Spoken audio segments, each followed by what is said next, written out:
চিৎকার মেরে বলছেন, আশহাদু আল্লা ইলাহা ইল্লাল্লাহু ওয়াহদাহু লা শারীকা লাহু ওয়া আশহাদু আন্না মুহাম্মাদান আবদুহু ওয়া রাসূলুহু। কোন কৌশল করেছেন নাকি? কোন টেকনিক করেছেন নাকি? সোজা সাপটা বলে দিলেন। উমাইয়া বলে ফেললো, তোর তো সাহস কম না, তুই আমার খাস আর মুহাম্মাদের গুণগান গাস। বেলাল কি মুহাম্মাদের গুণগান গায় না আল্লাহর গুণগান গায়? আল্লাহর গুণগান তিনি গাচ্ছেন। তিনি কি মুহাম্মাদের গোলাম না আল্লাহর গোলাম? আল্লাহর গোলাম। আমার নবীও গোলাম, আমরাও গোলাম। আবদুহু ওয়া রাসূলুহু। সাইয়েদনা বেলালের এমন তেজোদ্দীপ্ত ঘোষণা শুনে উমাইয়ার পায়ে রক্ত মাথায় উঠে গেল। উমাইয়া খেপে গিয়ে বলছে, বেলাল তুমি কি জানো এটার ফলাফল কি হতে পারে? বেলাল মুস্কি হাসি মেরে বলছে, আমার মনিব উমাইয়া, ইসলাম যে কবুল করেছি, ইমানের যে চেতনা লালন করছি, হাসতে হাসতে মরে যাব, কিন্তু বাতিলদের কাছে কখনো মাথা নত করব না। এই মস্তক কারো সামনে আমার যাবে না। ওয়ালা তালবিসুল হাক্কা বিল বাতিল ওয়া তাকতুমুল হাক্কা। হককে আমি গোপন করতে পারবো না। হাসতে হাসতে দুনিয়া থেকে বিদায় নেব। অত্যাচারের স্টিমরোলার শুরু হয়ে গেল। এমন অত্যাচার শুরু করে দিল, খেজুর পাতার পাকানো রশি গলার মধ্যে বেঁধে দিয়া টেনে টেনে প্রাণীর মতো, চতুষ্পদ জন্তুর মতো টেনে টেনে সেই পাহাড়ি অঞ্চল, এখন তো রাস্তা হয়ে গেছে, পিচঢালা পথ হয়ে গেছে গরমের ভিতরে, বুকের উপরে পাথরটা চাপায়া দিয়ে বলতো, বেলাল তুই কি করবি বল। বেলালের মুখ থেকে একটা আওয়াজ বের হতো, কুল হুয়াল্লাহু আহাদ আল্লাহুস সামাদ লাম ইয়ালিদ ওয়া লাম ইউলাদ ওয়া লাম ইয়াকুল লাহু কুফুয়ান আহাদ। এই সূরাটা সেই সময় নাজিল হয়ে গেছে। মক্কার সূরা। এটা কিসের সূরা বলেন? মক্কার সূরা। মদিনার সূরা কিছু আছে, মক্কার সূরা কিছু আছে। মক্কার সূরার মধ্যে আল্লাহ তাআলা মজা বেশি দিয়েছেন। যেরকম সুবহানাল্লাহ। কি মজা দেখেন। সূরা কাউসার র দিয়ে শেষ, সূরা ইখলাস দাল দিয়ে শেষ, এরপরে সূরা কাফিরুন নুন দিয়ে শেষ। আল্লাহ তাআলা সবকিছু মিলায় দিয়েছেন। সূরা মক্কার সূরার মধ্যে একটা সুন্দর ছন্দ আল্লাহ তাআলা রেখে দিয়েছেন। আল্লাহ তাআলা যে সূরার শেষে হা দিয়েছেন, গোলতা দিয়েছেন, গোলতা দিয়ে শেষ করেছেন। যারা পারেন সুন্দর করে বলুন, ইদা জুলজিলাতিল আরদু জিলজালাহা وأخرجت الأرض أثقالها وقال الإنسان ما لها। এরপর আল কারিআতু মাল কারিআতু ওয়া মা আদরাকা মাল কারিআত। না মিল আছে না নাই? আচ্ছা, আল্লাহ তাআলা মিলগুলো রেখে দিয়েছেন। এই সূরাগুলো বেলাল বারবার পড়ছিলেন। সূরা ইখলাস বারবার তিনি পড়ছিলেন। বিশেষ করে সূরা ইখলাসের দামটা অনেক বেশি। সবাই আমলটা করবেন। যদি কোনো বান্দা পরপর 3টা বার সূরা ইখলাস পড়ে গোটা দিন, কোরআনটা হয়তো সময় পায় নাই, কোরআনটা পড়তে পারে নাই, নামাজের মধ্যে তেলাওয়াত করেছে, ভালো কথা, কিন্তু সময় আগ দিয়ে যদি কোনো বান্দা যদি সূরা ইখলাস 3টা বার পড়ে ঘুমায়, আল্লাহ রাব্বুল আলামিন গোটা কোরআন খতমের সমান সওয়াব আল্লাহ পাক তার আমলনামায় দিয়ে দেন। সূরা ইখলাসটা আমরা পড়বো, জোরে বলি ইনশাআল্লাহ। এই সূরা পড়লে সবচেয়ে বেশি খুশি হন কে? আল্লাহু আহাদ। কে খুশি হচ্ছেন? আল্লাহুস সামাদ। কে খুশি হচ্ছেন? লাম ইয়ালিদ ওয়া লাম ইউলাদ। কে খুশি হচ্ছেন? ওয়া লাম ইয়াকুল লাহু কুফুয়ান আহাদ। আল্লাহ খুশি হয়ে যাচ্ছেন। সাইয়েদনা বেলাল শুধু এই সূরাটা বারবার পড়ছিলেন। এমন সময় উমাইয়া খেপে গিয়ে রেগে গিয়ে বুকের উপর থেকে পাথরটা সরায়া ফেলে দিয়া বুকের উপরে গিয়ে লাফ মেরে গিয়ে বসে পড়ে মুখের মধ্যে বাম হাত ঢুকায়া দিয়েছে।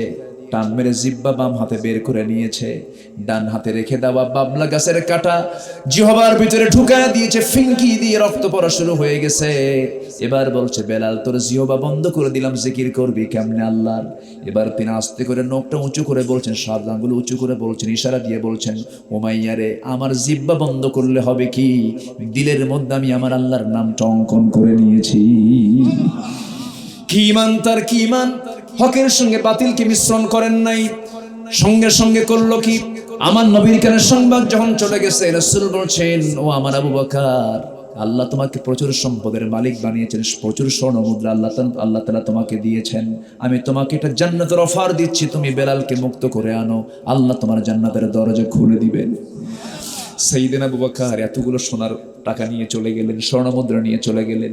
স্বর্ণমুদ্রা নিয়ে গিয়ে বলেন, উমাইয়া তোর কত টাকা লাগবে, কত স্বর্ণমুদ্রা লাগবে? একটা পরিমাণ বলে ফেললো, তার চেয়ে ডবল তার মুখের উপরে ফেলে দিয়া বেলালকে মুক্ত করে এনে নবীর সামনে হাজির করানো হলো। রাসূল বলছেন, আবু বকর তুমি আমার বেলালকে মুক্ত করে দিয়েছো, তুমি জান্নাতের পথ পেয়ে গেছো। বেলাল মাথা থেকে পা পর্যন্ত মার খেতে খেতে রক্তাক্ত হয়ে গেছেন। রাসূল তার দিকে তাকান আর একবার কাঁদেন। রাসূল বলছেন, বেলাল শোনো, এই যে তোমার দেহ থেকে রক্ত জমিনে ঝরেছে, তুমি কি জানো বেলাল এই জমিনেই দেখতে পাবে আল্লাহর দ্বীন কায়েম হয়ে গেছে। সাহাবীরা কখনো বাতিলের সঙ্গে মাথা নত করেন নাই, বাতিলের সামনে তারা মাথা নত করেন নাই, বাতিলের সাথে হক কি পেঁচ লাগায় দেন নাই, মিশ্রণ করে দেন নাই। সাহাবে কেরামকে একের পর এক ধরে মারা হলো, কেউ আল্লাহর দ্বীনকে গোপন করলেন না।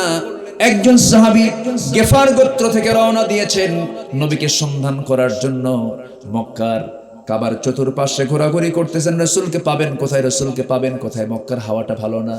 আমার নবীর একজন সাহাবী সাংবাদিক ছিলেন, গোয়েন্দা সংস্থার বড় দায়িত্ব পালন করেছেন সাইয়েদনা আলী রাদিয়াল্লাহু তাআলা আনহু। তিনি লক্ষ্য করে দেখলেন মক্কার এই কাবিলার মধ্যে তো এই লোকটার কোনো নামগন্ধ পাই না, নতুন চেহারা মনে হচ্ছে, কাকে খোঁজে দেখি তো। পিছনে গিয়ে চট করে ওই যুবকের হাতটা ধরে বলছেন, যুবক তোমার বাড়ি কোথায়? সঙ্গে সঙ্গে যুবক বলছেন, গেফার গোত্র থেকে আসছি। কেন এই জায়গায় তুমি কাকে খুঁজে বলো তো? বলতেছে, আমি কাউকে খোঁজার জন্য আসি নাই, তবে একজনের নাম শুনেছি, আব্দুল্লাহর পুত্র মুহাম্মদ নাকি আল্লাহর নবী, আমি তার সঙ্গে একটু দেখা করতে চাই।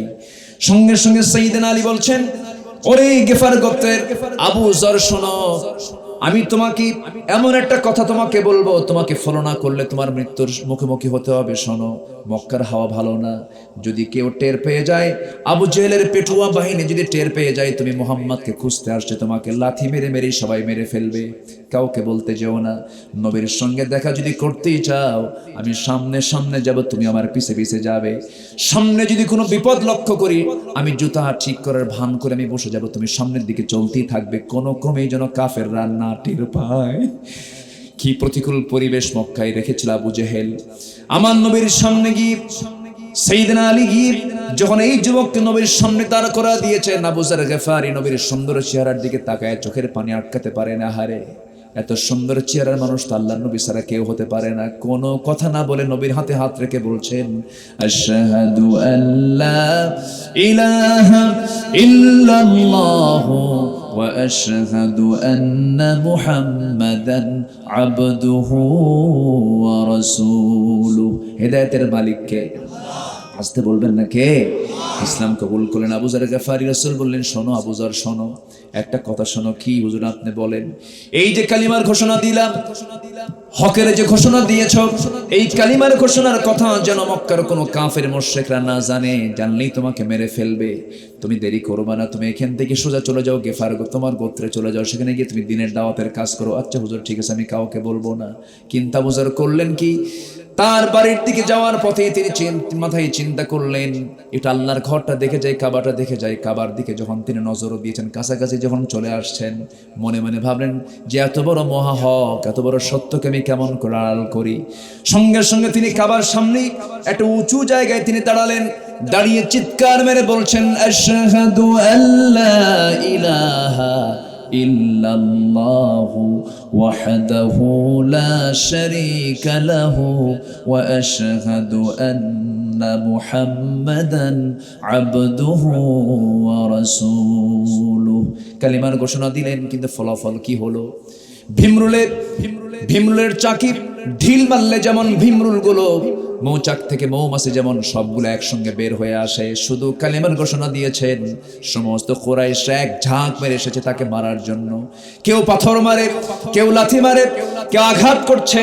মুহূর্তের মধ্যে রক্তাক্ত হয়ে জমিনে পড়ে গেলেন। কিছুক্ষণ পর আবু জেহেল টের পেল কে যেন কাকে মারতেছে, দৌড় মেরে এসে দেখে অজানা একটা যুবক, সেখান থেকে টান মেরে তুলেছে। আবু জেহেল বলছে, এই যুবক তোমার বাড়ি কোথায়? গেফার গোত্র আমার বাড়ি।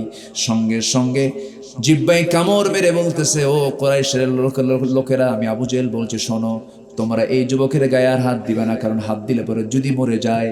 গেফার গোত্র এমন একটা গোত্রের নাম, ওই গেফার গোত্রের পাশে দিয়ে আমাদের বাণিজ্য কাফেলা যায়, বাণিজ্য কিন্তু বন্ধ হয়ে যাবে।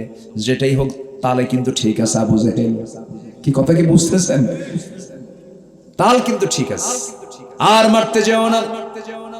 আবু যার গেফারি কোনো মতো জীবনটা বাঁচায় সেখান থেকে তিনি বিদায় নিয়েছেন। কালিমার দাওয়াত গিয়ে তিনি গোত্রের মধ্যে দিয়েছেন।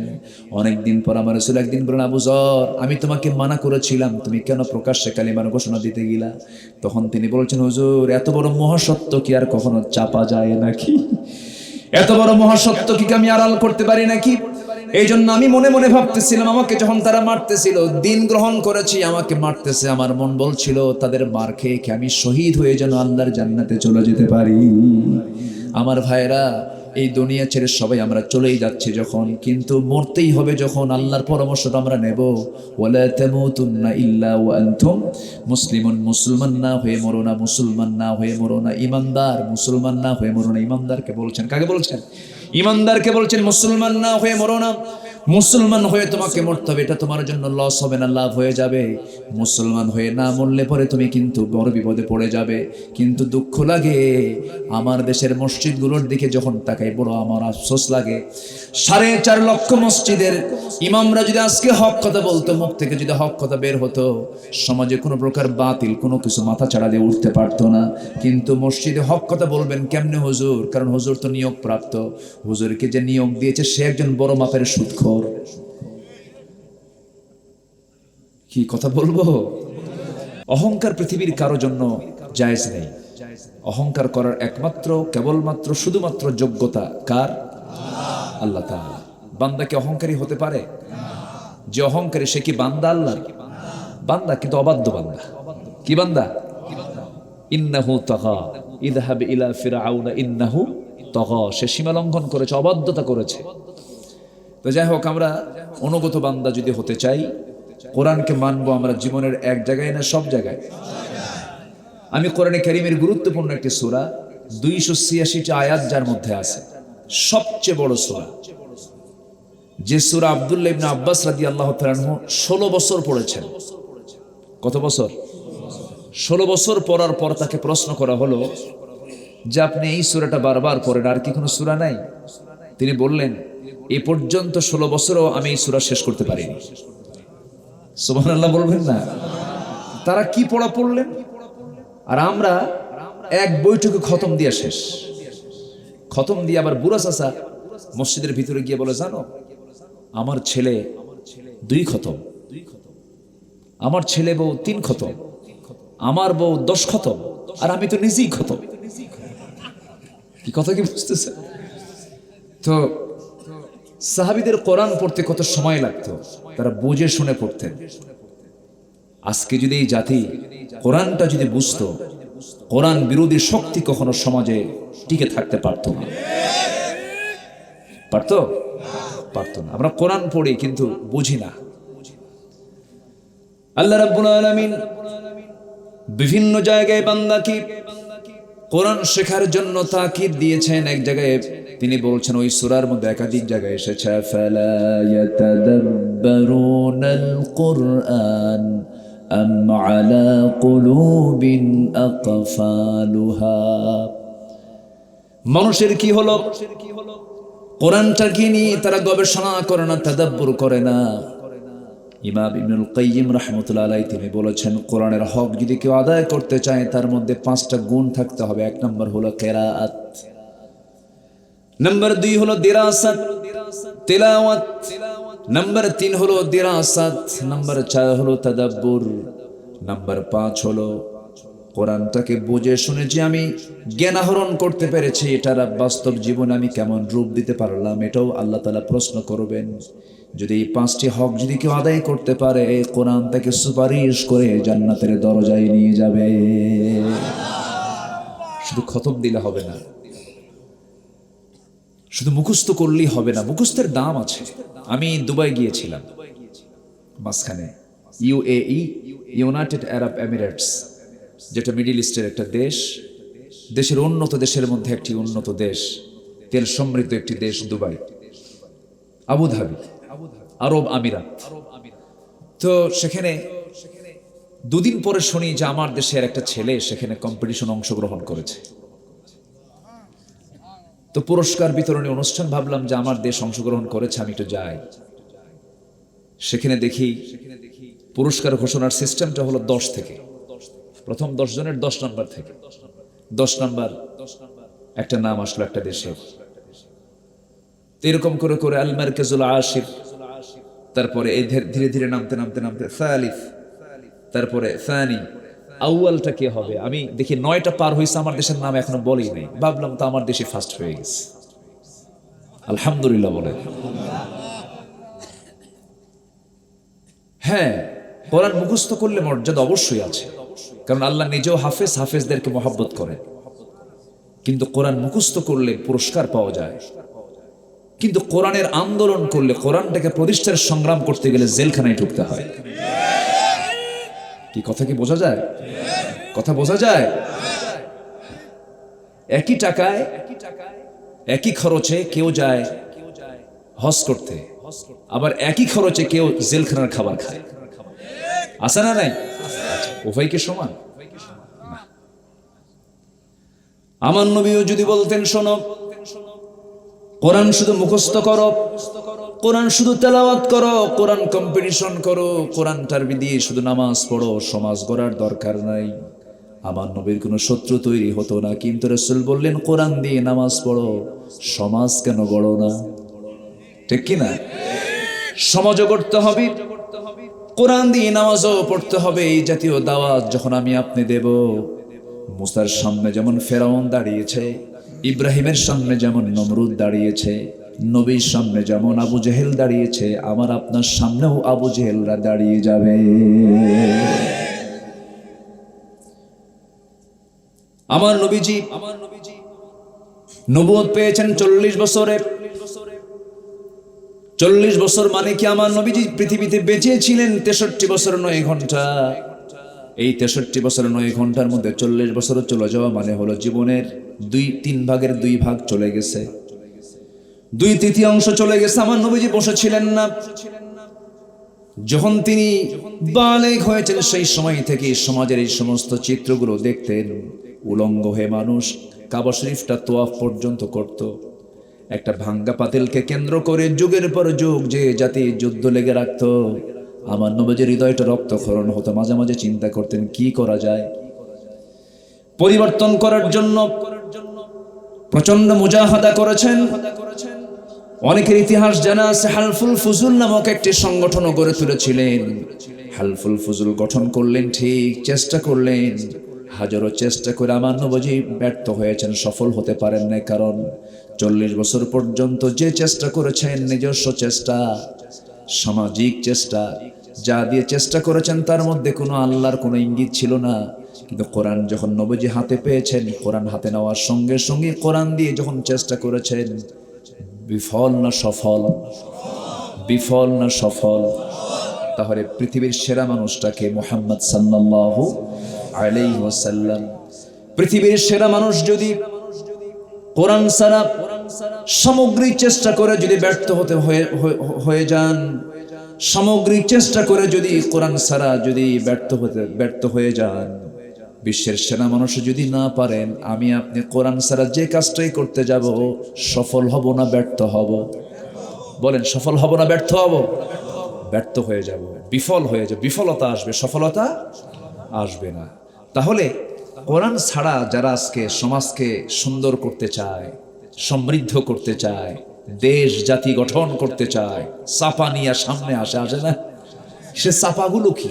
ট্রাকের চাকা ফেল, ওই চাপার উপরে ট্রাকের চাকাও যদি পড়ে, চাপা ভাঙবে না। চাপা 16 আনা, কাজ যেটাই হোক না কেন। আমার দেশে ওই শ্রেণীর লোকগুলি সবচেয়ে বেশি মিথ্যাবাদী। মুনাফিকের যতগুলো লক্ষণ, সব লক্ষণ তাদের মধ্যে খুঁজে পাওয়া যায়।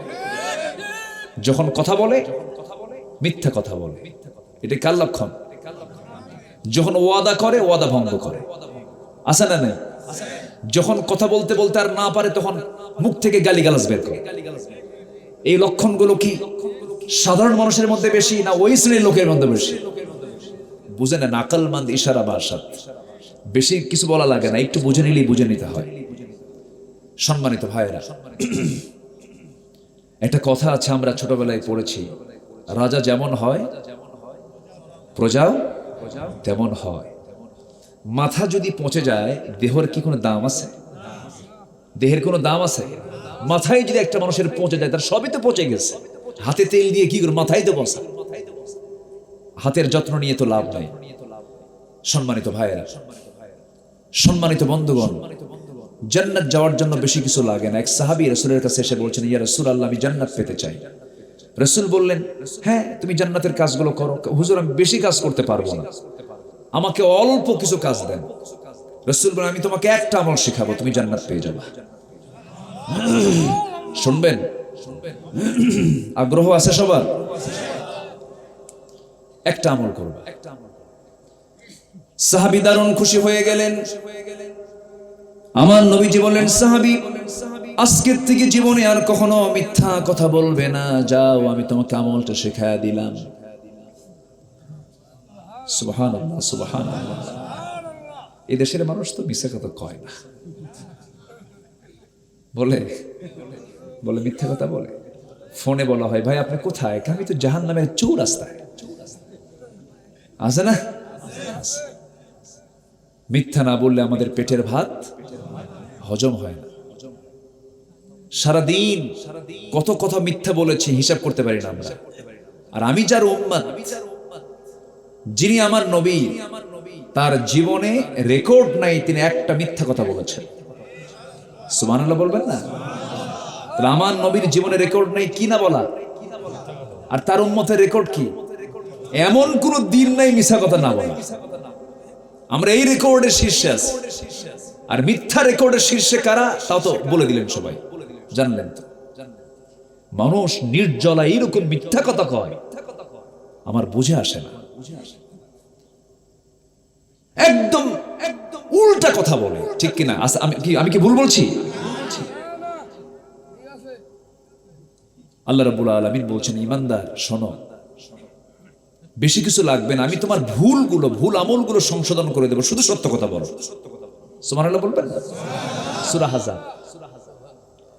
আল্লাহ রাব্বুল আলামিন বলেন, ইয়া আইয়ুহাল্লাযীনা আমানু ইত্তাকুল্লাহা ওয়া কুলু কাওলান সাদীদান يصلح لكم أعمالكم ويغفر لكم ذنوبكم ومن يطع الله ورسوله فقد فاز فوزا عظيما جربنا الله أكبر ইমানদাররা তোমরা কি করো? আল্লাহকে ভয় করো। নাম্বার 2 হলো সোজা সাপটা কথা বলো, ইনি বিনিয়ে হেকমত খাটায় কোনো প্যাঁচ লাগা মিথ্যা কথা বলতে যেও না। জনগণকে ধোকা দিও না, নিজেকেও ধোকায় দিও না, পরিবারকে ধোকায় ফেলে দিও না।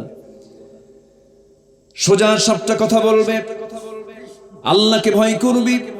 আল্লাহ ফলাফল অনুযায়ী বলছেন, ফলাফলটা দিচ্ছেন আল্লাহ বলছেন, ইউসলিহ লাকুম আমালাকুম। এর ফলাফল হলো আল্লাহ তোমার জীবনের কোন আমল করতে গিয়ে তুমি কোনো ভুল করে ফেলেছো, আল্লাহ তাআলা ভুলটাকে সংশোধন করে 5 নাম্বার দিয়ে আল্লাহ তোমাকে জান্নাত নামক জায়গা দিয়ে দিবে। কি কথা বলা? সত্য কথা বলা। ব্যবসায়ী যদি সত্য কথা বলতো, পণ্যের ভিতরে ভেজাল থাকতো? দেশের রাজনীতিবিদরা যদি সত্য কথা বলতো, নোংরামি থাকতো? বিচারক যদি সঠিক রায় দিত, জনগণ কি প্রতারিত হতো? উকিল যদি সত্য কথা লিখতো, তাহলে কি জনগণ বিভ্রান্ত হতো? ব্যবসা করতে নিয়ে, লেনদেন করতে নিয়ে মিথ্যা কথা না বললে কি মানুষ প্রতারিত হতো? হতো না। সবকিছুর মূল হচ্ছে কথা।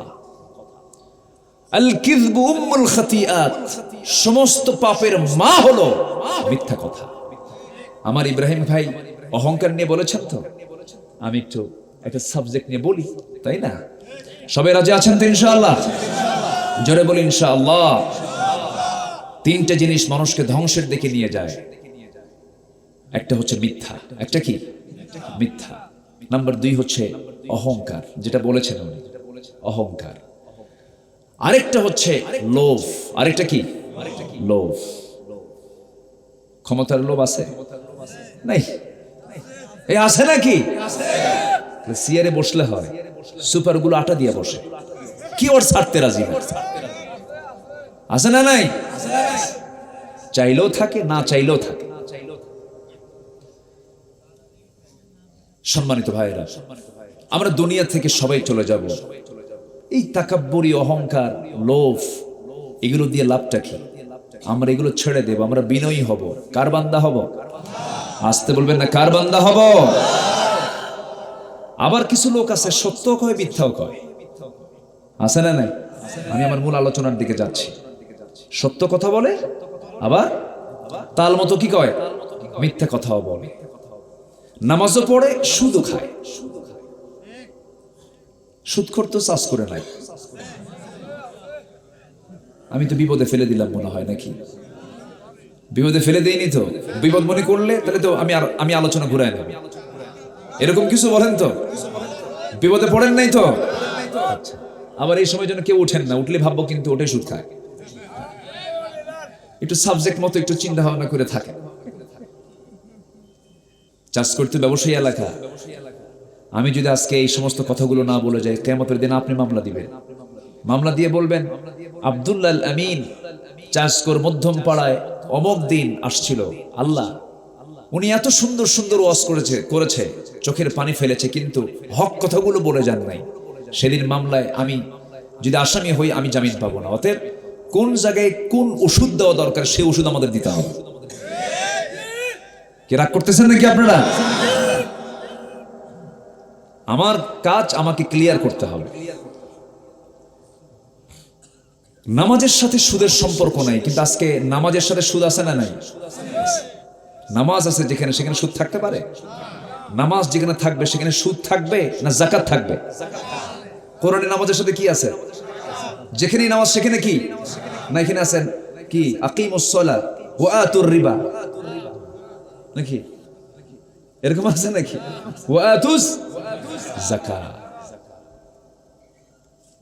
আমার ভাইয়েরা, আল্লাহ রাব্বুল আলামিন যেখানে আল্লাহর হকের কথা বলেছেন, সেখানেই বান্দার হকের কথা বলেছেন। আল্লাহর হক, বান্দার হক, পিতামাতার হক, সব হকগুলো পুঙ্খানুপুঙ্খ আদায় না করলে জান্নাত পাওয়া যাবে না। জিহবার হক আছে না নাই? জিহবার হক কি? কথা বলা, বলেন সত্য কথা বলা। গোপনাঙ্গের লজ্জাস্থানের হক হলো স্ত্রী ছাড়া অন্য কারো কাছে না যাওয়া, এটা হলো লজ্জাস্থানের হক। আপনি যদি এই হকের লঙ্ঘন করেন, দুনিয়াতেও লাঞ্ছিত হয়ে যাবেন, দুনিয়াতে অপমানিত হয়ে যাবেন। মিথ্যা বেশি দিন টিকে না, ছলচাতুরি বেশি দিন টিকে না, সব ধ্বংস হয়ে যায়। ইতিহাসের পুনরাবৃত্তি, নির্মমতা আছে না নাই? আছে। যে লোকটাকে আপনি চরম অবহেলা করেছেন, একদিন দেখতে পাবেন সেই লোকটা আপনার মাথার উপরে দাঁড়ায় গেছে। আছে না? এরকম আছে না? আছে। কাউকে ছোট চোখে দেখা ঠিক নয়। আমার বন্ধুগণ, একদিকে গড়ে আর একদিকে ভাঙ্গে, এটাই তো দুনিয়ার নিয়ম। এই দুনিয়া ছেড়ে সবাই চলে যাব। যদি আমরা ডান হাতে আমলনামাগুলো নিয়ে চলে যাই, আমার আপনার জন্য প্লাস পয়েন্ট হয়ে যাবে।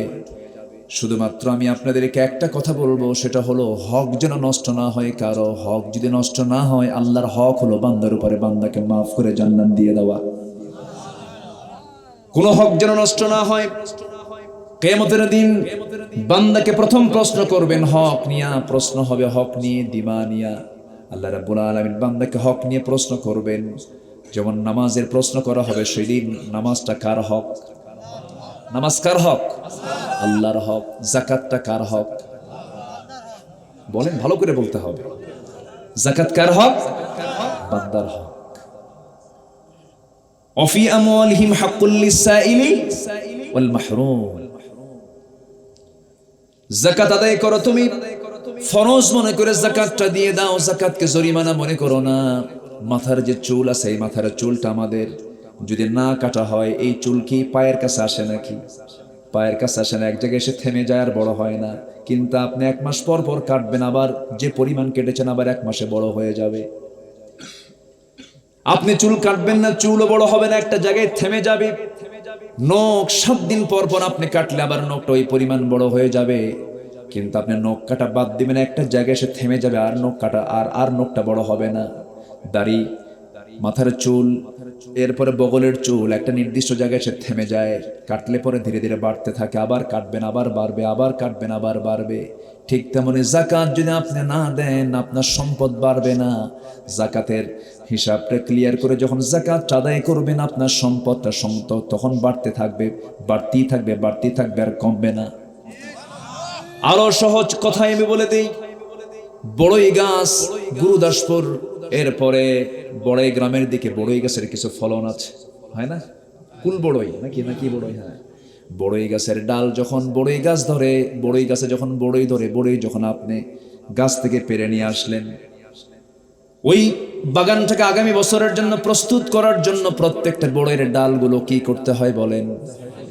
একদম কেটে ফেলতে হয়, মুড়ো করে দিতে হয়। মুড়ো করবেন না ফলনটা ভালো পাবেন না, মুড়ো করবেন ফলনটা ভালো পাবেন। তেমনি সম্পদটাকে বাড়ানোর জন্য বছরে বছরে একটা করে হিসাব করে ফরজ মনে করে যাকাত আদায় করবে যে বান্দা, তার সম্পদ বংশ পরম্পরায় কোনোদিন তার সম্পদ ফুরাবে না, তার বংশ বুনিয়াদ কেউ না খেয়ে থাকবে না, সচ্ছলতার দিকেই তারা চলতে থাকবে। সুদের অঙ্ক যারা কষবে, সুদের কারবার যারা করবে, ওই সমস্ত অবৈধ সম্পদের মেয়াদ হলো 40 থেকে 50 বছরের পরে আর থাকবে না, সব শেষ হয়ে যাবে। হারামের কোনো আরাম, হারামের কোনো আরাম। কোটি কোটি টাকা থাকলেই কি সুখ পাওয়া যায় নাকি? কোটিপতি হলেই কিন্তু সুখ পাওয়া যায় না। হাজার হাজার কোটি টাকার মালিক সুন্দর চেহারা থাকলেই সে সুখী নয়। সুন্দর চেহারার বহু নায়িকার ঘর সংসার হয় না, আছে না নাই? ম্যাক্সিমাম চিত্র জগতের যারা অভিনেতা অভিনেত্রী আপনি দেখেন, তাদের সংসারে কোনো শান্তি নাই। চেহারা সুন্দর দিয়ে রিজিক পাওয়া যায় না, শান্তি পাওয়া যায় না। টাকা দিয়ে যদি সুখ খুঁজে পাওয়া যেত, পৃথিবীর শীর্ষ ধনীর তালিকায় বিল গেটস, তার বউটা আছে না, তালাক হয়েছে, তার টাকা দিয়ে লাভ কি? পলাইছে। এই তো টাকা দিয়ে যদি সুখ হতো, তাহলে এরকম করি মানুষ বহু ধনী আছে তারা সুখী থাকতো না। না, টাকা কোনো সুখের মাধ্যম নয়, সুখ দেওয়ার মালিককে। সবচেয়ে বড় সুখ, সবচেয়ে বড় আনন্দ হলো যখন আমি আমার প্রভুকে সন্তুষ্ট করার জন্য শেষ রাত্রে উঠে যখন আমার মস্তকটা আস্তে করে সপিয়ে দেব, আল্লাহ তোমার সেজদা করি, তোমার কাছে সাহায্য চাই। সুবহানা রাব্বিয়াল আযীম, সুবহানা রাব্বিয়াল আলা।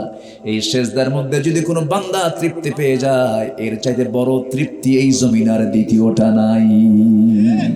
জোরে বলি সুবহানাল্লাহ। পৃথিবীর সম্পদটা একটা মোহ, একটা লোভ, তিনটা জিনিস ধ্বংসের কারণ। কয়টা? একটা হলো লোভ, আরেকটা হলো অহংকার, আরেকটা হলো মিথ্যা কথা বলা। এই পৃথিবীতে এই সম্পদটা আমার আপনার ঈমানকে ধ্বংস করে দিতে পারে, আবার এই সম্পদটা আমার আপনার জন্য জান্নাতের কারণ হয়ে যেতে পারে।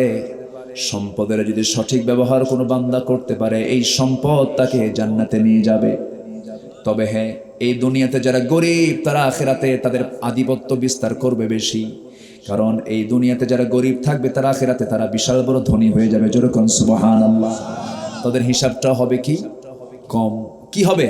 কম হবে। তারা 500 বছর আগে জান্নাত পেয়ে যাবে। আমার বন্ধুগণ, সম্পদ নিয়ে প্রতিযোগিতা চলতেছে আজকের দুনিয়ায়, কম না বেশি? অমুক গ্রুপের কত টাকা, অমুক কোম্পানির কত টাকা, অমুক গ্রুপ কত টাকার মালিক হয়েছে, আমাকে তার চাইতে বাড়ায় দিতে হবে। প্রয়োজনে হলমার্কের টাকা সব খাইয়া শেষ করতে হবে, ঠিক কিনা? শেয়ার বাজার খায় শেষ করতে হবে, তবুও ওই গ্রুপের চাইতে আমার গ্রুপের টাকার পরিমাণ বাড়াতে হবে। আমি কি ভুল বলছি? এটা মানুষকে ধ্বংসের দিকে নিয়ে যাচ্ছে। এর নামে একটা সূরা আছে, যারা পারেন সঙ্গে পড়েন।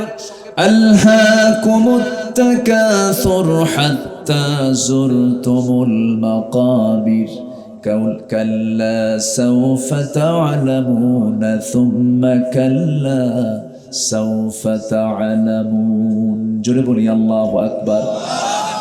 একে অপরের বেশি চাওয়ার ধান্দা, বেশি পাওয়ার ধান্দা তোমাদেরকে ধ্বংসের দিকে ঠেলে দিচ্ছে। এরকম করতে করতেই তোমরা কবর পর্যন্ত পৌঁছে যাবে। আদম সন্তানের সকল চাহিদা মিটবে হলো মুখে কি পড়লে। মুখে কি পড়লে? এটা কি আমাদের কথা না নবীর কথা? নবীর কথা, এটা নবীর কথা। ফালাইয়ামলা ফাহুন ইল্লা তুরাব, লাউ আন্না লিবনি আদম ওয়াদিয়াম মিন যাহাবিন আও ওয়াদিয়ান ফালা ইয়ামলাফাহুন ইল্লা তুরাব। আদম সন্তানকে যদি মাঠ ভর্তি স্বর্ণের স্তূপ দেওয়া হয়, সে বলবে আল্লাহ এরকম মাঠ আরেকটা ভর্তি যদি স্বর্ণের স্তূপ হতো আমার খুব ভালো হতো, তার চাহিদা ফুরাবে না। একটা ইটের ভাটা আল্লাহ আর একটা ইটের ভাটা হলে ভালো হয়, দুইটা হয়েছে আবার আরে দুইটা যদি হয় আরো ভালো হতো। এই ইটের ভাটার মালিকরা ঠিক আছে না, এরকম সব আছে না? আবার আপনার মন খারাপ করেন না, এটা আদম সন্তানের বৈশিষ্ট্য। এই করতে করতে আমরা কবরের দিকে চলে যাব, কিন্তু এই দুনিয়াতে কেউ সুখী না। বলিউডের দুইজন নায়ক আছে, খান কি খান জানো, দেখছেন কি সুন্দর করে মুখস্থ করছে। আচ্ছা, সালমান শাহরুখ দুইজন বড় খান আছে, এরা বিশাল বড় বড় বাড়ি বানাইছে। সালমান খান বাড়ি বানাইছে, শাহরুখ খানের বাড়ির কাছে দেখে যে ওই বাড়ির কাছে এই বাড়ি কিছুই না। আর এই দুই খান যখন মুকেশ আম্বানির বাড়ির সামনে গিয়ে দাঁড়ায়, সেই সময় বলে আমরা তো ফকির। আমরা কি? মুকেশ আম্বানি যখন ইলন মাস্কের কাছে যায় তখন বলে আমি তো আরেক ফকির। এই তো দুনিয়ার নিয়ম। কিন্তু আমরা এই দুনিয়াকে নিয়ে এত বাড়াবাড়ি না করে আমরা সম্পদের কম্পিটিশন দরকার না, আমলের কম্পিটিশন দরকার। আমলের কম্পিটিশন আমরা করব, সকল হারাম কাজকে আমরা বর্জন করে ফেলবো, সমস্ত অবৈধ কাজগুলোকে আমরা বর্জন করে ফেলবো। আল্লাহ রাব্বুল আলামিন বলছেন শোনো, হকের সঙ্গে বাতিলকে মিশ্রণ করে ফেলো না। আল্লাহকে খুশি করতে গেলে শয়তানকে বেজার করতে হবে। শয়তানের কাজও করবে, আল্লাহর কাজও করবে, আমার কাছে তুমি পুরস্কার পাবে না। আল্লাহ সুন্দর করে সূরা বাকারার 42 নম্বর আয়াতে বলছেন, যেখান থেকে আমি তেলাওয়াত শুরু করেছি, কষ্ট হচ্ছে নাকি আপনাদের? আল্লাহ রাব্বুল আলামিন বলেন ওয়ালা তালবিসুল হাক্কা বিল বাতিলি ওয়া তাকতুমুল হাক্কা ওয়া আনতুম তা'লামুন ওয়া আকিমুত ওয়া আতুস যাকাতা ওয়ারকাউ মা'আর রাকিঈন। জোরে বলি আল্লাহু আকবার। ও বান্দারা, তোমরা হকের সাথে বাতিলকে মিশ্রণ করে ফেলো না। বাতিলকে বাতিলের জায়গায় রেখে বাতিলকে প্রত্যাখ্যান করে হককে তোমরা গ্রহণ করো। মিথ্যা কথা বলতে যেও না, হক কথা বলো, সত্য কথা বলো, মিথ্যার ধারে পাশে যাবে না। যে সাহাবীকে রাসূল বলেন সাহাবী কখনো মিথ্যা কথা বলবে না, সাহাবী দারুণ খুশি, হুজুর একটা আমল আমারই শিখায়া দিছে। কিন্তু নতুন ইসলাম গ্রহণ করার কারণে তার মধ্যে 3টা অভ্যাস, বদ অভ্যাস তার মধ্যে ছিল, চুরি করা, জিনা করা, মদ্যপান করা।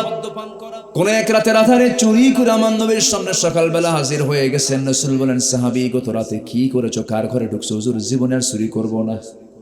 সুবহানাল্লাহ বলবেন না? আমার কথাগুলো কি মনে আছে আপনাদের? আচ্ছা, নাম্বার 2 হলো দ্বিতীয় রাত্রিতে ওই সাহাবী মদের বোতল হাতে নিয়ে পরের দিন সকালবেলা নবীর সামনে হাজির হয়ে গেছেন। রাসূল বলছেন সাহাবী গত রাত্রে তুমি হাতের মধ্যে কিসের বোতল নিয়েছিলে? হুজুর জীবনের মদের কাছেও যাব না। পরের দিন সকালবেলা আমার নবীর সামনে হাজির হয়েছেন। রাসূল বললেন শোনো সাহাবী, গত রাত্রে তুমি কোন মহিলার সামনে দাঁড়াইছিলে? হুজুর আল্লাহর কসম করে বলি আজকে থেকে সমস্ত হারাম কাজকে আমি বর্জন করে দিলাম। মিথ্যা মানুষকে বাঁচায়া দেয়, মিথ্যা মানুষ সত্য মানুষকে বাঁচায়া দেয়, মিথ্যা মানুষকে ধ্বংস করে। আস-সিদকু ইউনজি ওয়াল কিযবু ইহলিক, আস-সিদকু ইয়াহদি ইলাল বির। সত্য মানুষকে পুণ্যের দিকে নিয়ে যায়, পুণ্য মানুষকে জান্নাতের দিকে নিয়ে যায়। জোরে বলে সুবহানাল্লাহ। সত্য কথা আমরা বলবো, জোরে বলি ইনশাআল্লাহ। সত্যের সঙ্গে মিথ্যাকে আমরা মিশ্রণ করব না। আল্লাহ খুশি থাক, শয়তানও বেজার না হোক। কেমন চরিত্রের কিছু লোক সমাজে আছে, আছে না নাই বলেন? আচ্ছা আমার বন্ধুগণ, দেখবেন মাহফিল কমিটির সভাপতি আবার যাত্রা কমিটির সভাপতি একই ব্যক্তি, একই ব্যক্তি, কিন্তু মাহফিল আসলে মাথায় টুপি দিয়ে একদম পাঞ্জাবি পায়জামা পরে মনে হয় আসমান থেকে জিবরাইল নাজিল হয়েছে, এত সুন্দর সুরত, ঠিক আছে না? বাস মাহফিলও ফিট। আবার যাত্রা, সেই যাত্রা কমিটির সভাপতি আবার ওই লোকটাই আলহাজ, কথা বোঝেন নাই? এবং আলহাজ হাজি হওয়ার জন্য ওই যাত্রার মঞ্চে যে মহিলাটা নাচবে সেই প্যান্ডেলের নাম দিছে হলো হাজিজ প্যান্ডেল। কি প্যান্ডেল? হাজি প্যান্ডেল। আছে না কি বলেন? আছে না নাই? ডাবল স্ট্যান্ডার্ড, সব চরিত্রে পারদর্শী, সব জায়গায় সে ফিট, মানে গোল আলু। কি আলু বলে? কি বলে? কি আলু? গোল আলু। আরেকটা আলু আছে যে আলুটা শুধু সিদ্ধ করে একটু লবণ ছিটে দিয়ে খেতে হয়, সেটা কি আলু? হ্যাঁ, একটু মিষ্টি আলু না? ওটা মিষ্টি না? একটু মিষ্টি। ওই মিষ্টি আলুকে খেতে হলে ওকে পৃথকভাবে কোনো রান্না বান্নায় চলবে না, ওটাকে স্পেশাল খেতে হবে। আর আলুটা কোথায় যায় বলো? আলুর চপ হয়, আলুর ভর্তা হয়, গোশতে যায়, মাছে যায়, সব জায়গায় যায়। মুনাফিক যারা তারা হলো গোল আলু চরিত্রের হয়, ঠিক কি না? কষ্ট পাচ্ছেন নাকি? গোল আলু জান্নাতি না জাহান্নামী? আবার আলু আবার মনে করেন আলু জাহান্নামে যাবে, ভুল বোঝা যাবে নাকি? বলেন গোল আলু জান্নাতি না জাহান্নামী? জাহান্নামের উপরে না নিচে? শুধু নিচে না সবচেয়ে নিচে? সবচেয়ে নিচে হলো গোল আলু মার্কা মানুষ। আল্লাহ রাব্বুল আলামিন বলেন ইন্নাল মুনাফিকিনা ফিদ দারকিল আসফালি মিনান নার ওয়া লা তাজিদ লাহুম নাসীরা। নিঃসন্দেহে মুনাফিকরা যারা মুনাফিকি করে দুনিয়া থেকে বিদায় নেবে তাদের ঠিকানা হলো জাহান্নামের তলদেশ। তাদের কোনো সাহায্যকারী খুঁজে পাওয়া যাবে না, তাদের জন্য কোনো ওলি খুঁজে পাওয়া যাবে না। এই জন্য মুনাফিকের কাতারে যাওয়া যাবে না। প্রত্যেক যুগেই মুনাফিকদের জন্ম হয়। আমার নবীর যুগে মুনাফিক ছিল কি ছিল না? নবীর পেছনে ইক্তেদাও করেছে, কপালটা কালো দাগ করে ফেলেছে, 5 ওয়াক্ত নামাজও পড়েছে, নবীর বয়ান নবীর সামনেই বসে, নবীর পিছনেই বসে, সামনে বসে তারা বয়ানটা শুনেছে, নবীর পিছনে ইক্তেদাও পর্যন্ত করেছে। কিন্তু বদর যুদ্ধের প্যাঁচ লাগাই দিয়েছে মুনাফিকের বাচ্চারা, ইহুদের সঙ্গে গোপন গোপন সংযোগ রেখেছে মুনাফিকের বাচ্চারা। আমার নবীকে সবচাইতে বেশি কষ্ট দিয়েছে কাফের মুশরিকরা। মুনাফিক কাফের মুশরিক না মুনাফিক? মুনাফিক। এই জন্য আল্লাহ রাব্বুল আলামিন তার রাসূলকে বলেছেন, হে রাসূল, শুধু কাফেরদের বিরুদ্ধে জিহাদ করলে হবে না, আমি আপনাকে মুনাফিকদের বিরুদ্ধে জিহাদের অর্ডার দিয়ে দিলাম। ইয়া আইয়ুহান নাবিয়্যু জাহিদিল কুফফারা ওয়াল মুনাফিকিনা ওয়াগলুয আলাইহিম ওয়া মাআওয়াহুম জাহান্নাম। নবী হে, আপনি কাফেরদের বিরুদ্ধে মুনাফিকদের বিরুদ্ধে জিহাদ করুন এবং মুনাফিকদের ব্যাপারে আপনি সবচেয়ে কঠোর হবেন, কারণ তাদের ঠিকানা হয়ে যাবে জাহান্নাম। তাদের ঠিকানা কি হয়ে যাবে? জাহান্নাম। তাহলে মুনাফিক তো আজকে আমার দেশে নাই। কি সমস্যা কি? আপনি এখানে দাঁড়ালে তো আমার না দেখে আপনারা দেখে বন্ধ হয়ে যাচ্ছিল না, সমস্যা নেই না। আপনার মাইক খুব ভালো, আলহামদুলিল্লাহ। কেউ ধমক টমক দিয়েন না। জি, আল্লাহ তুমি এই মাহফিলকে কবুল করে নাও। আমি যে আলোচনার মাঝে মাঝে একটু আয়াত বলতেছি, বিরক্ত হচ্ছেন না তো? আমার দেশে আবার এমন আলোচক আছে আয়াত বলে না, আছে না? আয়াত ছাড়া ওয়াজও কিন্তু আমার দেশে আছে। শুরু থেকে শেষ পর্যন্ত এমন ওয়াজ করে, সুর ছাড়ে না। ওই যে সুর ধরছে একদম শেষ পর্যন্ত সুরের মূর্ছনায় জনগণ কান্দে, বক্তাও কান্দে। ওয়াজ শেষে যখন বলা হয়, ভাই ওয়াজ তো শুনলেন, বুঝলেন কি? কানলাম তো ঠিকই, বুঝি নাই কিছু। বলেন তো এই কান্না করে কি কোনো লাভ আছে? ওই মহিলার মতো এক ছোট্ট মেয়ে, বয়স 8 বছর, তো মেয়েটা কান্দে। তো মেয়ের মা এসে বলতেছে, মা তুমি কান্দো কেন? আরো কান্দে। তো মেয়ের কান্না দেখে কি মার কান্না আসে না? মাও কাঁদতেছে। তো মা মেয়ের উভয়ের কান্না দেখে আবার প্রতিবেশীরা এসে এরাও এদের কান্না দেখে এরাও কান্দে। তো কান্না একশট হয়ে গেছে। হয়ে যাওয়ার পর সবাই মিলে বলতেছে, আচ্ছা ছোট্ট আম্মু, তোমার বয়স 8 বছর, তুমি যে কান্নাকাটি করলে, এই কান্নাকাটি করার কারণ কি? আমরা তো সবাই কানলাম, ঠিক আছে, তুমি কানলা কেন শুরুতে? তখন মেয়েটা বলতেছে, দেখেন আমার বয়স এখন 8 বছর, আমার যখন বয়স 18 বছর হবে তখন আমার বিয়ে হবে। বিয়ে হওয়ার পর একটা ছেলে সন্তান হবে।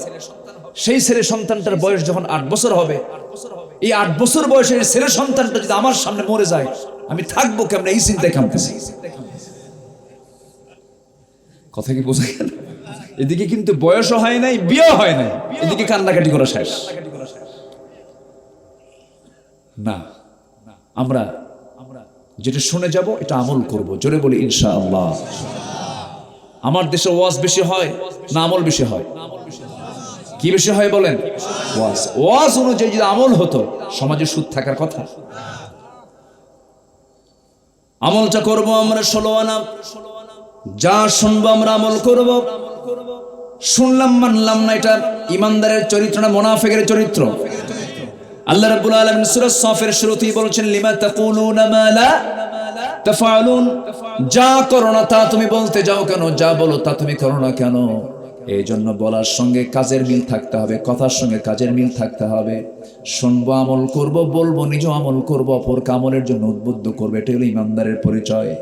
আমার ভাইয়েরা, মুনাফিকরা নামাজ পড়েছে কিন্তু সেই নামাজটা আল্লাহর দরবারে কবুল হয় না, মিথ্যা কথা বলার কারণে, ওয়াদা ভঙ্গ করার কারণে, বান্দার হকগুলো নষ্ট করার কারণে। আমার নবীজি মুনাফিকদের জন্য দোয়া করেছেন। একটা মুনাফিকের জন্য রাসূল দোয়া পর্যন্ত করেছেন, জানাজায় পর্যন্ত হাজির হয়েছেন, কিন্তু আমার নবীর দোয়া পর্যন্ত কবুল করেন নাই কে? আছে না, আছে না, এরকম ঘটনা আছে না? আমার ভাইয়েরা, মুনাফিকদের ব্যাপারে রাসূল দোয়া করে, রাসূলের দোয়া পর্যন্ত আল্লাহর দরবারে মঞ্জুর হয় নাই। আমার নবীর জীবদ্দশায় মুনাফিকদের লিডার যখন দুনিয়া থেকে বিদায় হয়েছে, তার ছেলেটা বড় সাহাবী ছিলেন আব্দুল্লাহ রাদিয়াল্লাহু তাআলা আনহু। আমার নবীর কাছে এসে বলছেন, ইয়া রাসূলুল্লাহ, আমার বাবা তো দুনিয়া থেকে বিদায় নিয়েছেন, আমি জানি হুজুর, আমার বাবা বড় জঘন্য মানুষ, খুব খারাপ মানুষ, কিন্তু আমার জন্মদাতা তো আমার বাবা, আমার জন্মদানকারী পিতা আমার তো একটু দয়া হচ্ছে, মায়া হচ্ছে, মেহেরবানি করে হুজুর আমি আপনার কাছে একটু প্রস্তাব নিয়ে এসেছি। আমার বাবা দুনিয়া থেকে আজকে বিদায় নিয়েছেন, মেহেরবানি করে আপনি তার জানাজা পড়লে আমি খুব খুশি হতাম। রাসূল ভাবলেন, আমার সাহাবী মানুষ, আমার সাহাবী, তার ছেলে তো সাহাবী, ঠিক আছে আমি তার কথা রাখলাম, যাও, আমি যাব। যাওয়ার সময় বলছেন, হুজুর আরেকটু অনুরোধ আপনার কাছে রাখবো, সেটা হলো দেখুন তো আমার বাবার জন্য আপনার পরনের একটা জুব্বা দেওয়া যায় নাকি, আপনার জুব্বাটা পরায় দিয়ে তার কাফনের কাপড়টা বানিয়ে দেব। কি বড় চেষ্টা তার! নিজের বাপকে তিনি বারবার নবীর কাছ থেকে দোয়া চাওয়া নিচ্ছেন, রাসূল সব রাজি হয়ে গেছেন, জুব্বাও দিলেন। এরপরে তারা জানাজায় হাজির হয়ে গেলেন। রাসূল জানাজা শুরু করবেন, পিছনে ওমর ফারুক রাদিয়াল্লাহু তাআলা দাঁড়ায় গেছেন, কারণ নবী আছেন যেখানে সাহাবীরাও সেখানে যেতে বাধ্য। কিন্তু পিছন থেকে সাইয়েদনা ওমর বলছেন, ইয়া রাসূলুল্লাহ, একটা কিতাবের বর্ণনায় পাওয়া যায় পিছন থেকে আমার নবীর জুব্বা পর্যন্ত টেনে ধরে বলছেন, ইশারা করে, হুজুর আপনি কার জানাজা পড়েন, সে তো মুনাফিক। রাসূল বললেন, ওরে আমার ওমর, তুমি আমাকে বাধা দিও না, আমার সাহাবীটা বড় আবদার করেছে, আমি তার আবদারটা পূরণ করার জন্য আসছি, জানাজা পড়ায় দেই। জানাজা পড়ালেন আমার রাসূল, সঙ্গে সঙ্গে আল্লাহ তাআলার পক্ষ থেকে আয়াত নাযিল হয়ে গেছে, ৭০ মাররাতান, আপনি যদি ৭০ বার দোয়া করেন, ফালান ইয়াগফিরাল্লাহু লাহুম, আল্লাহ তাদেরকে maaf করবেন না। আপনি নবী আপনার পবিত্র মুখ দিয়ে মুনাফিকদের জন্য দোয়া করলে দোয়া কবুল হবে না, তাহলে যে মুনাফিকদের জন্য রাসূল পর্যন্ত দোয়া করলেও কবুল হয় না, কোনো দুনিয়ার কোনো পীর দিয়ে, দুনিয়ার কোনো দোয়া দিয়ে কোনো মুনাফিকদেরকে আল্লাহ তাআলা মাফ করবেন না। এই জন্য মুনাফিকের সমস্ত চরিত্রগুলো আমাদের জীবন থেকে আমরা মাইনাস করব, জোরে বলি ইনশাআল্লাহ। এক নাম্বার হলো ওয়ালা তালবিসুল হাক্কা বিল বাতিল, মিথ্যার সঙ্গে সত্যকে মিশ্রণ করো না, হকের সঙ্গে বাতিলকে সংমিশ্রণ করো না। কার কথা? অবশ্যই আয়াত আল্লাহ তাআলা বনী ইসরাঈলদেরকে কেন্দ্র করে বলেছেন। আল্লাহ রাব্বুল আলামিন 42 নম্বর আয়াতের আগে, এই সূরার এই আয়াতের একটু আগের আয়াতে এই রুকুতে আল্লাহ রাব্বুল আলামিন বলছেন, ইয়া বানি ইসরাঈল আযকুরু নি'মাতি আল্লাতী আন'আমতু আলাইকুম ওয়া আওফু বিআহদি উফি বিআহদিকুম ওয়া ইয়্যায়া ফারহাবুন। জোরে বলুন আল্লাহু আকবার। وآمنوا بما أنزلت مصدقا لما معكم ولا تكونوا أول كافر به ولا تشتروا بآياتي ثمنا قليلا وإياي فاتقون। جربون الله أكبر। 40-41 দুটো আয়াত, এই দুটো আয়াতে বনী ইসরাঈলদেরকে আল্লাহ তাআলা ইঙ্গিত দিয়ে কথাগুলো বলছেন। এরপরে বলছেন, শোনো, তোমরা মিথ্যার সঙ্গে হককে লাগায়া দিবা না, হকের সঙ্গে মিথ্যাকে লাগায়া দিবা না, হক হকের জায়গায় থাকবে, বাতিল বাতিলের জায়গায় থেকে যাবে। ওই বনী ইসরাঈলদের চরিত্র হলো তারা অল্প কথায় আল্লাহর আয়াতকে বিকৃত করে দিত। ওয়ালা তাশতারু বিআয়াতি সামানান কালিল আজকের দুনিয়াতেও কিছু হুজুর আছে যারা দুনিয়ার কিছু পার্থিব স্বার্থের জন্য হারামকে হালাল বলে ঘোষণা দিয়ে দেয়। আছে না? আসতে বলবেন না, আছে না? নাই। আমার দেশে কিন্তু কিছু হুজুরও বিক্রি হয় টাকা দিয়া। আছে না? আসতে বলবেন না, আছে না? সব দিয়ে দেব, কিন্তু একটা বিষয় কখনো দেওয়া যাবে না, সেটা হলো ঈমান দেওয়া যাবে না। ঈমান এনেছি যখন, ঈমানটাকে টিকে রাখার জন্য হাসতে হাসতে মরতে যাব, কিন্তু কখনো ঈমানটাকে বিক্রি করতে পারবো না। গত রমজানের শেষ দশকে আমি মক্কা মদিনায় ছিলাম। দুবাই থেকে চলে গেছি, প্রথমে মক্কায় গেছি, প্রথমে আল্লাহর ঘর দেখতে গেছি, কারণ আমার রাসূলের মদিনা বড় না আল্লাহর ঘর মক্কা বড়? বলেন কোনটা বড়? মক্কা বড় না? অনেকে বলে যে আরে শোনো, মক্কার চাইতে না মদিনাই ভালো লাগছে। এই কথা বললে তার সমস্যা, এটা বলা যাবে না কখনো। আমার কাছে মক্কার চেয়ে মদিনা ভালো লেগেছে বললে পরে আল্লাহর ঘর কাবার গুরুত্ব বাড়লো না কমে গেল? কমে গেল। অনেকে বলে, কিন্তু ভুল বলে। এটা তৃপ্তির জায়গা সবচাইতে বেশি থাকতে হবে কোনটা? কার ঘর? আল্লাহর ঘর, কাবা। আল্লাহ তুমি সবাইকে কাবার বাস্তব ছবি সবাইকে চোখের সামনে দেখিয়ে দাও। কাবা ঘর জিয়ারা করার তৌফিক তুমি আল্লাহ সবাইকে দিয়ে দাও। আমার জীবনের বাস্তব একটা অভিজ্ঞতা, অসংখ্যবার আমি কাবার দিকে তাকিয়েছি, বহুবার গিয়েছি। 2009 সাল থেকে আজ পর্যন্ত মাঝে মাঝেই যাই। যখন কোনো সফর মনে হয়, প্রথম ফার্স্ট সফর টার্গেট করি হলো আল্লাহর ঘরে আগে যাব। আমাদের তো আসল ঠিকানা তো সেটাই, ঠিক কিনা? আমার দেশে বহু শিল্পপতি আছে, বহু বড় ধনী ধনী মানুষ আছে, চুল কাটার জন্য সিঙ্গাপুর যায়। চুল কাটার জন্য কোথায় যায়? সিঙ্গাপুর যায়। আর ব্রেকফাস্ট করার জন্য মাঝে মাঝে থাইল্যান্ড যায়। এরকম লোকও আছে। এত টাকা খরচ করে তারা, দৈনন্দিন তারা কোটি কোটি টাকা খরচ করছে। সিডনি চলে যাচ্ছে ইউকেতে, ইউএসএ চলে যাচ্ছে, কিন্তু সারা জীবন সফর করেছে বিভিন্ন জায়গায়। আল্লাহর ঘর দেখার সৌভাগ্য হয় না। এই সমস্ত পোড়া কপাল আছে না? নাই। নিয়ত করলে হবে। এক রিকশাওয়ালা, আমি 2017 সালে আমি হারাম থেকে বের হচ্ছি, মাতাফ থেকে তওয়াফ করে বের হচ্ছি। সামনের দিকে আমি মিসফালা দিয়ে ইব্রাহিম খলিল রোডের দিকে যাচ্ছি। হঠাৎ করে দেখি এক রিকশাওয়ালা ভাই, উনি আমার দিকে দৌড় মেরে আসতেছে। মনে হয় আমাকে কি যেন পাইছেন, দৌড় মেরে এসে জড়ায় ধরে বলতে, হুজুর আমি আপনাকে চিনি তো, আমি আপনার ওয়াজ শুনি। আমি বললাম আপনি কি করেন, আপনার বাড়ি কোথায়? হুজুর আমি দেশে রিক্সা চালাই। বললাম দেশে রিক্সা চালান? হ্যাঁ আমি রিক্সা চালাই। আপনার ঘর বাড়ি আছে? ভাঙ্গাচোরা কিছু আছে।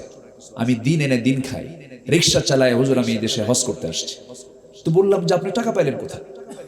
হুজুর আমি 20-25 বছর যাবত আমি এই রিক্সা চালাই। প্রত্যেক দিন আল্লাহর ঘর দেখার জন্য যে টাকা আমি কামাই করে সেখান থেকে 15 টাকা 20 টাকা করে আমি পৃথকভাবে রেখে দিই। সুবহানাল্লাহ বলবেন না?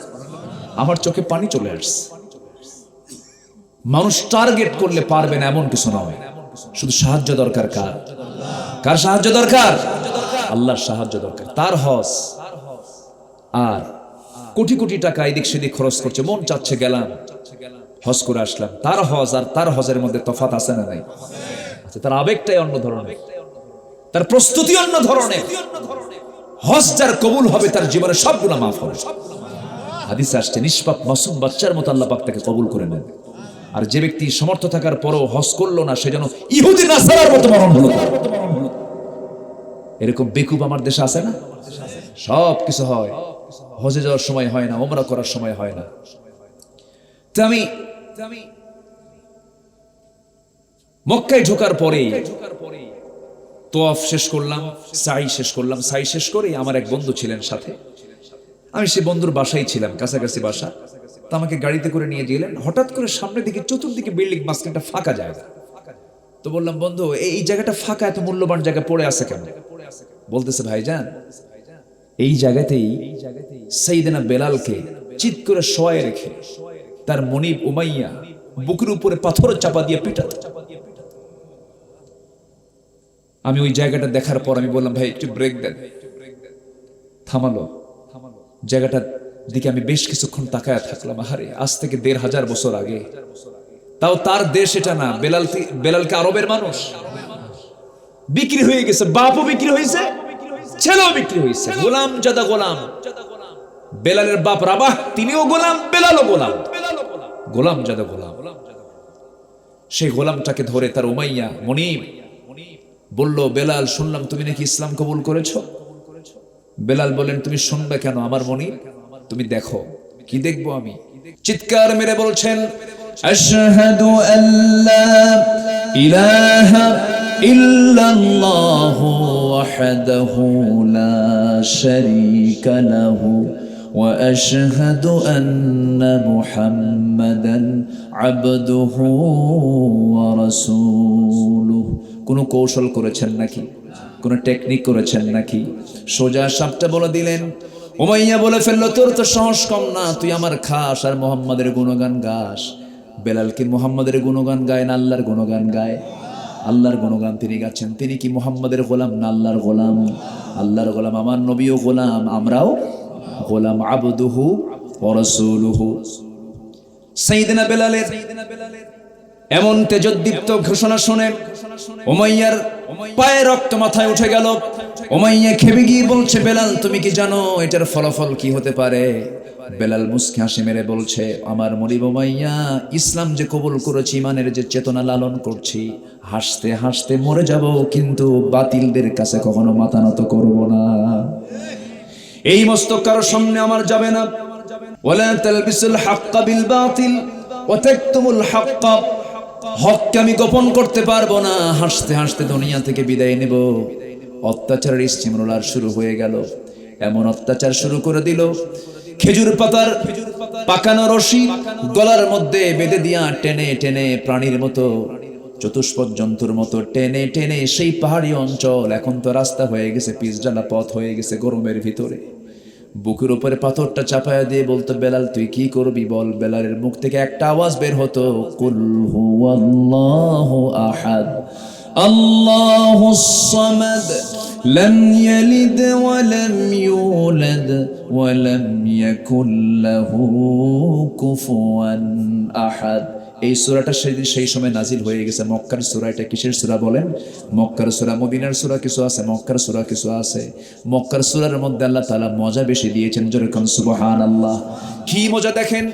সূরা কাউসার র দিয়ে শেষ, সূরা ইখলাস দাল দিয়ে শেষ, এরপরে সূরা কাফিরুন নুন দিয়ে শেষ। আল্লাহ তাআলা সবকিছু মিলায় দিয়েছেন। সূরা মক্কার সূরার মধ্যে একটা সুন্দর ছন্দ আল্লাহ তাআলা রেখে দিয়েছেন। আল্লাহ তাআলা যে সূরার শেষে হা দিয়েছেন, গোলতা দিয়েছেন, গোলতা দিয়ে শেষ করেছেন। যারা পারেন সুন্দর করে বলুন, ইদা জুলজিলাতিল আরদু জিলজালাহা وأخرجت الأرض أثقالها وقال الإنسان ما لها এরপর আল কারিআতু মাল কারিআতু ওয়া মা আদরাকা মাল কারিআত। না মিল আছে না নাই? আচ্ছা, আল্লাহ তাআলা মিলগুলো রেখে দিয়েছেন। এই সূরাগুলো বেলাল বারবার পড়ছিলেন। সূরা ইখলাস বারবার তিনি পড়ছিলেন। বিশেষ করে সূরা ইখলাসের দামটা অনেক বেশি। সবাই আমলটা করবেন। যদি কোনো বান্দা পরপর 3টা বার সূরা ইখলাস পড়ে গোটা দিন, কোরআনটা হয়তো সময় পায় নাই, কোরআনটা পড়তে পারে নাই, নামাজের মধ্যে তেলাওয়াত করেছে, ভালো কথা, কিন্তু সময় রাখ দিয়ে যদি কোনো বান্দা যদি সূরা ইখলাস 3টা বার পড়ে ঘুমায়, আল্লাহ রাব্বুল আলামিন গোটা কোরআন খতমের সমান সব আল্লাহ পাক তার আমলনামায় দিয়ে দেন। সূরা ইখলাসটা আমরা পড়বো, জোরে বলি ইনশাআল্লাহ। এই সূরা পড়লে সবচেয়ে বেশি খুশি হন কে? আল্লাহু আহাদ। কে খুশি হচ্ছেন? আল্লাহুস সামাদ। কে খুশি হচ্ছেন? লাম ইয়ালিদ ওয়া লাম ইউলাদ। কে খুশি হচ্ছেন? ওয়া লাম ইয়াকুল লাহু কুফুয়ান আহাদ। আল্লাহ খুশি হয়ে যাচ্ছেন। সাইয়েদনা বেলাল শুধু এই সূরাটা বারবার পড়ছিলেন। এমন সময় উমাইয়া খেপে গিয়ে রেগে গিয়ে বুকের উপর থেকে পাথরটা সরায়া ফেলে দিয়া বুকের উপরে গিয়ে লাফ মেরে গিয়ে বসে পড়ে মুখের মধ্যে বাম হাত ঢুকায় দিয়েছে। টান মেরে জিহ্বা বাম হাতে বের করে নিয়েছে। ডান হাতে রেখে দেওয়া বাবলা গাছের কাঁটা জিহ্বার ভিতরে ঢুকায় দিয়েছে। ফিঙ্কি দিয়ে রক্ত পড়া শুরু হয়ে গেছে। এবার বলছে, বেলাল তোর জিহ্বা বন্ধ করে দিলাম, জিকির করবি কেমনে আল্লাহর। এবার তিনি আস্তে করে নখটা উঁচু করে বলছেন, সাত আঙ্গুল উঁচু করে বলছেন, ইশারা দিয়ে বলছেন, উমাইয়া রে, আমার জিহ্বা বন্ধ করলে হবে কি, দিলের মধ্যে আমি আমার আল্লাহর নামটা অঙ্কন করে নিয়েছি। কি ইমান তার, কি ইমান! হকের সঙ্গে বাতিলকে মিশ্রণ করেন নাই। সঙ্গে সঙ্গে করলো কি, আমার নবীর কানে সংবাদ যখন চলে গেছে, রাসূল বলছেন, ও আমার আবু বকর, আল্লাহ তোমাকে প্রচুর সম্পদের মালিক বানিয়েছেন, প্রচুর স্বর্ণ মুদ্রা আল্লাহ তাআলা তোমাকে দিয়েছেন, আমি তোমাকে এটা জান্নাতের অফার দিচ্ছি, তুমি বেলালকে মুক্ত করে আনো, আল্লাহ তোমার জান্নাতের দরজা খুলে দিবেন। সাইয়েদনা আবু বকর এতগুলো সোনার টাকা নিয়ে চলে গেলেন, স্বর্ণমুদ্রা নিয়ে চলে গেলেন। স্বর্ণমুদ্রা নিয়ে গিয়ে বলেন, উমাইয়া তোর কত টাকা লাগবে, কত স্বর্ণমুদ্রা লাগবে? একটা পরিমাণ বলে ফেললো, তার চেয়ে ডবল তার মুখের উপরে ফেলে দিয়া বেলালকে মুক্ত করে এনে নবীর সামনে হাজির করানো হলো। রাসূল বলছেন, আবু বকর তুমি আমার বেলালকে মুক্ত করে দিয়েছো, তুমি জান্নাতের পথ পেয়ে গেছো। বেলাল মাথা থেকে পা পর্যন্ত মার খেতে খেতে রক্তাক্ত হয়ে গেছেন। রাসূল তার দিকে তাকান আর একবার কাঁদেন। রাসূল বলছেন, বেলাল শোনো, এই যে তোমার দেহ থেকে রক্ত জমিনে ঝরেছে, তুমি কি জানো বেলাল এই জমিনেই দেখতে পাবে আল্লাহর দ্বীন কায়েম হয়ে গেছে। সাহাবীরা কখনো বাতিলের সঙ্গে মাথা নত করেন নাই, বাতিলের সামনে তারা মাথা নত করেন নাই, বাতিলের সাথে হক কি পেঁচ লাগায় দেন নাই, মিশ্রণ করে দেন নাই।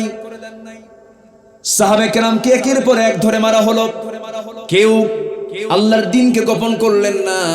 একজন সাহাবী গেফার গোত্র থেকে রওনা দিয়েছেন নবীকে সন্ধান করার জন্য। মক্কার কাবার চতুর্পাশে ঘোরাঘুরি করতেছেন, রাসূলকে পাবেন কোথায়, রাসূলকে পাবেন কোথায়। মক্কার হাওয়াটা ভালো না। আমার নবীর একজন সাহাবী সাংবাদিক ছিলেন, গোয়েন্দা সংস্থার বড় দায়িত্ব পালন করেছেন, সাইয়েদনা আলী রাদিয়াল্লাহু তাআলা আনহু। তিনি লক্ষ্য করে দেখলেন মক্কার এই কাবিলার মধ্যে তো এই লোকটার কোনো নামগন্ধ পাই না, নতুন চেহারা মনে হচ্ছে, কাকে খোঁজে দেখি তো। পিছনে গিয়ে চট করে ওই যুবকের হাতটা ধরে বলছেন, যুবক তোমার বাড়ি কোথায়? সঙ্গে সঙ্গে যুবক বলছেন, গেফার গোত্র থেকে আসছি। কেন এই জায়গায় তুমি কাকে খুঁজো বলো তো? বলতেছে, আমি কাউকে খোঁজার জন্য আসি নাই, তবে একজনের নাম শুনেছি, আব্দুল্লাহর পুত্র মুহাম্মদ নাকি আল্লাহর নবী, আমি তার সঙ্গে একটু দেখা করতে চাই।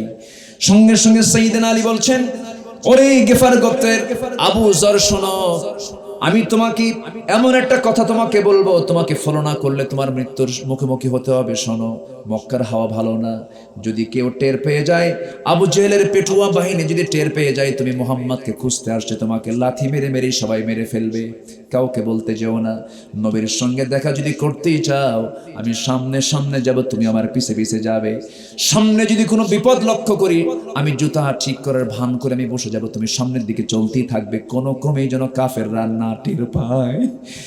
কি প্রতিকূল পরিবেশ মক্কায় রেখেছিল আবু জেহেল। আমার নবীর সামনে গিয়ে সাইয়েদনা আলী গিয়ে যখন এই যুবককে নবীর সামনে দাঁড় করা দিয়েছেন, আবু যর গেফারি নবীর সুন্দর চেহারার দিকে তাকায় চোখের পানি আটকাতে পারে না। হারে, এত সুন্দর চেহারার মানুষ তো আল্লাহর নবী ছাড়া কেউ হতে পারে না। কোনো কথা না বলে নবীর হাতে হাত রেখে বলছেন, আশহাদু আল্লা ইলাহা ইল্লাল্লাহু ওয়া আশহাদু আন্না মুহাম্মাদান আবদুহু ওয়া রাসূলুহু। হেদায়েতের মালিক কে? আসতে বলবেন না কে? ইসলাম কবুল করলেন আবু যর গেফারি। রাসূল বললেন, শোনো আবু যর শোনো, একটা কথা শোনো। কি হুজুর আপনি বলেন? এই যে কালিমার ঘোষণা দিলাম, হকের যে ঘোষণা দিয়েছ, এই কালিমার ঘোষণার কথা যেন মক্কার কোনো কাফের মুশরিকরা না জানে, জানলেই তোমাকে মেরে ফেলবে। তুমি দেরি করবে না, তুমি এখান থেকে সোজা চলে যাও গেফার, তোমার গোত্রে চলে যাও, সেখানে গিয়ে তুমি দিনের দাওয়াতের কাজ করো। আচ্ছা হুজুর ঠিক আছে, আমি কাউকে বলবো না।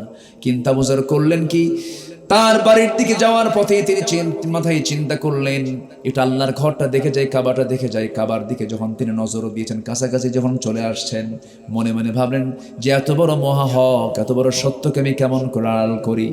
সঙ্গে সঙ্গে তিনি কাবার সামনে একটা উঁচু জায়গায় তিনি দাঁড়ালেন, দাঁড়িয়ে চিৎকার মেরে বলছেন, আশহাদু আল্লা ইলাহা ইল্লাল্লাহু ওয়াহদাহু লা শারীকা লাহু ওয়া আশহাদু আন্না মুহাম্মাদান আবদুহু ওয়া রাসূলুহু। কালিমার ঘোষণা দিলেন, কিন্তু ফলাফল কি হলো?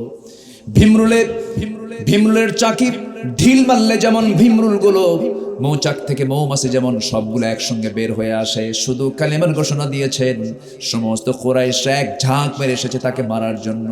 কেউ পাথর মারে, কেউ লাথি মারে, কেউ আঘাত করছে। মুহূর্তের মধ্যে রক্তাক্ত হয়ে জমিনে পড়ে গেলেন। কিছুক্ষণ পর আবু জেহেল টের পেল কে যেন কাকে মারতেছে, দৌড় মেরে এসে দেখে অজানা একটা যুবক। সেখান থেকে টান মেরে তুলেছে। আবু জেহেল বলছে, এই যুবক তোমার বাড়ি কোথায়? গেফার গোত্র আমার বাড়ি। সঙ্গে সঙ্গে জিহ্বায় কামড় মেরে বলতেছে, ও কুরাইশের লোকেরা, আমি আবু জেহেল বলছি, শোনো, তোমরা এই যুবকের গায়ে আর হাত দিবে না, কারণ হাত দিলে পরে যদি মরে যায়, গেফার গোত্র এমন একটা গোত্রের নাম, ওই গেফার গোত্রের পাশে দিয়ে আমাদের বাণিজ্য কাফেলা যায়, বাণিজ্য কিন্তু বন্ধ হয়ে যাবে। যেটাই হোক তালে কিন্তু ঠিক আছে। আবু জেহেল, কি কথা কি বুঝতেছেন? তাল কিন্তু ঠিক আছে, আর মারতে যেও না। আবু যার গেফারি কোনোভাবেই কোনো মতো জীবনটা বাঁচায় সেখান থেকে তিনি বিদায় নিয়েছেন। কালিমার দাওয়াত গিয়ে তিনি গোত্রের মধ্যে দিয়েছেন। অনেকদিন পর আমার রাসূল একদিন বলেন, আবু যর, আমি তোমাকে মানা করেছিলাম, তুমি কেন প্রকাশ্যে কালিমার ঘোষণা দিতে গেলা? তখন তিনি বলছেন, হুজুর, এত বড় মহাসত্য কি আর কখনো চাপা যায় নাকি? এত বড় মহাসত্য কি আমি আড়াল করতে পারি নাকি? এই জন্য আমি মনে মনে ভাবতেছিলাম, আমাকে যখন তারা মারতেছিল, দিন গ্রহণ করেছি, আমাকে মারতেছে, আমার মন বলছিল তাদের মার খেয়ে আমি শহীদ হয়ে যেন আল্লাহর জান্নাতে চলে যেতে পারি। আমার ভাইরা, এই দুনিয়া ছেড়ে সবাই আমরা চলেই যাচ্ছি যখন, কিন্তু মরতেই হবে যখন, আল্লাহর পরামর্শটা আমরা নেব। ওয়ালা তামুতুন্না ইল্লা ওয়া আনতুম মুসলিমুন, মুসলমান না হয়ে মরো না, মুসলমান না হয়ে মরো না, ইমানদার, মুসলমান না হয়ে মরো না। ইমানদারকে বলছেন, কাকে বলছেন? ইমানদারকে বলছেন, মুসলমান না হয়ে মরো না। মুসলমান হয়ে তোমাকে মরতে হবে, এটা তোমার জন্য লস হবে না, লাভ হয়ে যাবে। মুসলমান হয়ে না মরলে পরে তুমি কিন্তু বড় বিপদে পড়ে যাবে। কিন্তু দুঃখ লাগে, আমার দেশের মসজিদগুলোর দিকে যখন তাকাই বড় আমার আফসোস লাগে। 4.5 লক্ষ মসজিদের ইমামরা যদি আজকে হক কথা বলতো, মুখ থেকে যদি হক কথা বের হতো, সমাজে কোনো প্রকার বাতিল কোনো কিছু মাথা চাড়া দিয়ে উঠতে পারতো না। কিন্তু মসজিদে হক কথা বলবেন কেমনে হুজুর? কারণ হুজুর তো নিয়োগ প্রাপ্ত, হুজুরকে যে নিয়োগ দিয়েছে সে একজন বড় মাপের সুদখোর। কি কথা বলবো? বড় মাপের সুদখোর তাকে নিয়োগ দিয়েছেন। সেক্রেটারি হলো মদখোর, সভাপতি কি সুদখোর, আর ক্যাশিয়ার হলো জেনাকার। ক্যাশিয়ার কি? জেনাকার। 3 পদে 3 জন কুখ্যাত বদমাইশ বসে আছে। 4.5 লক্ষ মসজিদ। গোটা দুনিয়ার ভিতরে 2টা শহরকে মসজিদের শহর বলা হয়। একটা হলো তুরস্কের ইস্তাম্বুল, আর একটা বাংলাদেশের কোথায়? ঢাকা। এই 2টা হলো মসজিদের শহর। 4.5 লক্ষ মসজিদ যেই দেশে, 4.5 লক্ষ মসজিদ যে দেশে আছে, সেই দেশে যদি আজকে হক কথাগুলো যদি সেখানে চর্চা হতো, মসজিদের যদি আবাদ হতো, সমাজ তো সুদ থাকার কথা নয়। কিন্তু মসজিদ 15 মিনিটের জন্য খোলে, মন্দিরের মতো। আবার ভুল বুঝ, 5 মিনিট আগে গিয়ে তালা খোলে মুয়াজ্জিন। আমি কি ভুল বলতেছি? তালা খোলে মুয়াজ্জিন, এরপরে মসজিদ আজান হয়, নামাজ শেষ হয়ে গেছে, 5 মিনিট 10 মিনিট যায় না, আবার তালা মেরে, বাথরুম তালা মেরে সব মেরে, বারান্দায় নামাজের জায়গা থাকে না, সব বের হয়ে চলে আসে। আমি তো বছরের 6টা থেকে 7টা মাস এই দেশে সফরে থাকি। আমি ম্যাক্সিমাম মসজিদে যখন জামাত না পাই, হয়তো সফরে আছে কোন একটা মসজিদ যখন পাই, ম্যাক্সিমাম আমার ড্রাইভারের সাক্ষী, আমার সফর সঙ্গী সাক্ষী, ম্যাক্সিমাম জায়গায় গিয়ে বারান্দাও তালা, পেশাব পায়খানাও তালা, আমারও তালা। কি কথা কি বুঝতেছেন আপনি? মসজিদ তেমন থাকার কথা ছিল না। মসজিদ থাকবে উন্মুক্ত, বাচ্চারা সেখানে যাবে, মসজিদ অবাধে চলাফেরা করবে। প্রত্যেক পিতা তার সন্তানকে মসজিদে নিয়ে যাবে, ছোট্ট ছোট্ট বাচ্চাদেরকে মসজিদে নিয়ে চলে যাবেন। ছেলে হোক মেয়ে হোক, নাবালক যদি হয়, নাবালেগা যদি হয়, মেয়ে হোক ছেলে হোক, সবগুলো কিনে একসঙ্গে চলে যাবেন। একটা কোমরে নেবেন, একটা ঘাড়ে নেবেন, আর একটা হাঁটায় নেবেন। কি কথা বোঝা গেল? কি সব নিয়ে মসজিদে জনগণের সংখ্যা বাড়ায় দিবেন, মসজিদের মধ্যে ঢুকায় দিবেন। কিন্তু কিছু কিছু বুড়া চাচা আছে, বাচ্চাদেরকে দেখলে পরে চোখটা গরুর মতো বানায়। এ আছে না নাই? বলুন তো, আছে না নাই? ছোটবেলার কথা একটা বলি। আমি কোন একদিন মসজিদে যাচ্ছি, আমি ছোটবেলা তো অতটুকু মনে নাই। তো আমি এক বুড়া চাচাকের কথা মনে হচ্ছে আমার। তো সেই বুড়া চাচা করতেন কি, ওই আমি গেলেই উনি লাঠি তুলতেন, বড় একটা লাঠি এরকম করে দেখাতেন। ভাবলাম নামাজ মনে এরকম করে পড়ে। আমি পরের ওয়াক্তে মসজিদ বাড়ি থেকে যখন মসজিদের দিকে আসলাম, তখন আমি হাতে একটা লাঠি নিলাম। তো চাচা দেখি ওই দরজা থেকে দেখে, আমি এই দরজা থেকে লাঠি দেখি। শিশুরা তো যা দেখবে তাই শিখবে। যে বুড়া মানুষ শিশুদেরকে কোলে নিতে পারে না, সে বুড়া হিসেবে ব্যর্থ, ঠিক কি না? যে নানা তার নাতিকে দরদ করতে পারে না, যে নানা তার নাতির ডিস্টার্বকে সুন্দরভাবে রিসিভ করতে পারে না, সে আদর্শ নানা হতে পারে না। সম্মানিত ভাইয়েরা, মসজিদ হলো আবাদের জায়গা। সেখানে ছোট্ট ছোট্ট বাচ্চারা গিয়ে নামাজ দেখবে, শৃঙ্খলা দেখবে, কাতার দেখবে, সময়ের জ্ঞান জানবে। আজান হচ্ছে, নামাজে যাই। সময়ের জ্ঞান সে বুঝতে পারবে সে মসজিদ কি সেই মসজিদের জায়গা আছে। আমার নবীজির মসজিদ ছিল শিশু দিয়ে ভরা। নবীজি সেজদায় গেছেন, হোসেনকে নবীজির ঘাড়ের উপরে বসে আছে। নবীজি সেজদা থেকে মাথা উঠাননি। 49 বার তিনি তাসবিহ পড়েছেন, 49 বার, তাও ওঠেন। সালাম শেষে বললেন, নানা তুমি আজকে আমার বড় উপকার করেছো, কেন তুমি ঘাড়ে বসার কারণে আমার তাসবিহর পরিমাণ বেড়ে গেছে। সুবহানাল্লাহ বলবেন না? বাচ্চারা খেলবে, হাসবে, উঠবে, বসবে, ওরা হাসির আওয়াজ আপনার কানে আসবে, ডিস্টার্ব করবে, ওদের ওটাই হলো ওদের নামাজ। সুবহানাল্লাহ বলেন। ডিস্টার্ব করবে তারা। ইসলামী সমাজের বৈশিষ্ট্য হলো, ইসলামী সমাজের বৈশিষ্ট্য হলো মসজিদে থাকবে হলো বাচ্চাদের কিচিরমিচির আওয়াজ। কথা বোঝা গেল কি? কথা ক্লিয়ার? মসজিদে বাচ্চারা আওয়াজ করবে, তারা খেলবে, হাসবে, বাধা দেওয়া যাবে না। বাধা দিলে আপনি গুনাহগার হবেন। কথা ক্লিয়ার? আমার কথা কি মন খারাপ করতেছেন নাকি আপনারা? মসজিদ বন্ধ করে রাখার জায়গা নয়। মসজিদ হচ্ছে সবচেয়ে বড় আবাদের বড় জায়গা। বলি আলহামদুলিল্লাহ। আমার নবীজির মসজিদের সামনে অংশটুকু আমরা কি বলি? মেহরাব বলি না? মেহরাব, এই যে একটু বাঁকানো মেহরাব। মেহরাব মানে কি জানেন? অস্ত্র রাখার জায়গা। সাহাবীরা যুদ্ধ শেষ করে মসজিদের সামনে ওই জায়গায় অস্ত্র জমা রাখতেন। সুবহানাল্লাহ বলবেন না? আমার নবীজি মসজিদ থেকে সমস্ত কিছু নিয়ন্ত্রণ করেছেন, কিন্তু সেই মসজিদ আজকে দখল করে রেখেছে কে? সুদখোর, জিনাকার আর মদখোর। ইমাম সাহেব খুতবা দিবে কেমনে? খুতবার ভিতরে হঠাৎ করে একদিন বের হয়ে গেছে, লা তাকুলুর রিবা দাআফা মুদাআফা। ইমানদারেরা তোমরা চক্রাকারে সুদের কারবার কইরো না, এটা খুব জঘন্য কাজ। তো এই আয়াতটা বলা সারা হঠাৎ করে ইমাম সাহেবের কাজ পায় না, নজর দিয়েছে সভাপতির চোখের দিকে। সভাপতির চোখের সঙ্গে তার চোখের আই কন্টাক্ট হয়ে গেছে। খুতবা শেষে, নামাজ শেষে এবার সভাপতি এসে বলতেছে, হুজুর আপনি সুদের বিরুদ্ধে ওয়াজ করছেন, ভালো কথা, কিন্তু খুতবার সময় আপনি আমার দিকে তাকায় খুতবা দিলেন কেন? কথা কি বোঝা যায়? কথা কি বোঝা যায়? আজকে যদি প্রত্যেকটা মসজিদে যদি হক কথা আসতো, সমাজের সংশোধন কিন্তু আসতো। আসতো কিনা বলেন? আসতো। আমরা এমন কমিটি দেখতে চাই না যে কমিটিতে সুদখোর থাকবে। সচেতন হতে হবে আমাকে আপনাকে। যারা সুদখোর, জিনাকার, মদখোর, ঘুষখোর, ওদেরকে ঘাড় ধাক্কা দিয়ে মসজিদের কমিটি থেকে বের করে দেওয়া দরকার। সচেতন হতে হবে আমাকে আপনাকে। মসজিদকে আমরা নাপাক করবো কেন? মসজিদ কমিটি কেন কলঙ্কিত লোকগুলো মসজিদ কমিটিতে আসবে? বেনামাজি লোক কেমনে আসে? দাড়ি নাই মুখে, সেই লোকটা কমিটির লোক হয় কেমনে? রাগ করতেছেন? রাগ করতেছেন? আমার দাওয়াত দিয়েন টিয়েন না, সমস্যা নাই, বলে যাই যা আছে কপালে। মায়ের আসছে নাকি? কিন্তু সময় তো চলে গেল।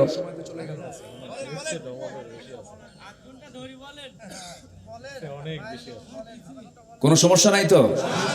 এই ওঠে কেন? বসেন বসেন বসেন, কোনো যাওয়া জায়েজ নাই, বসেন।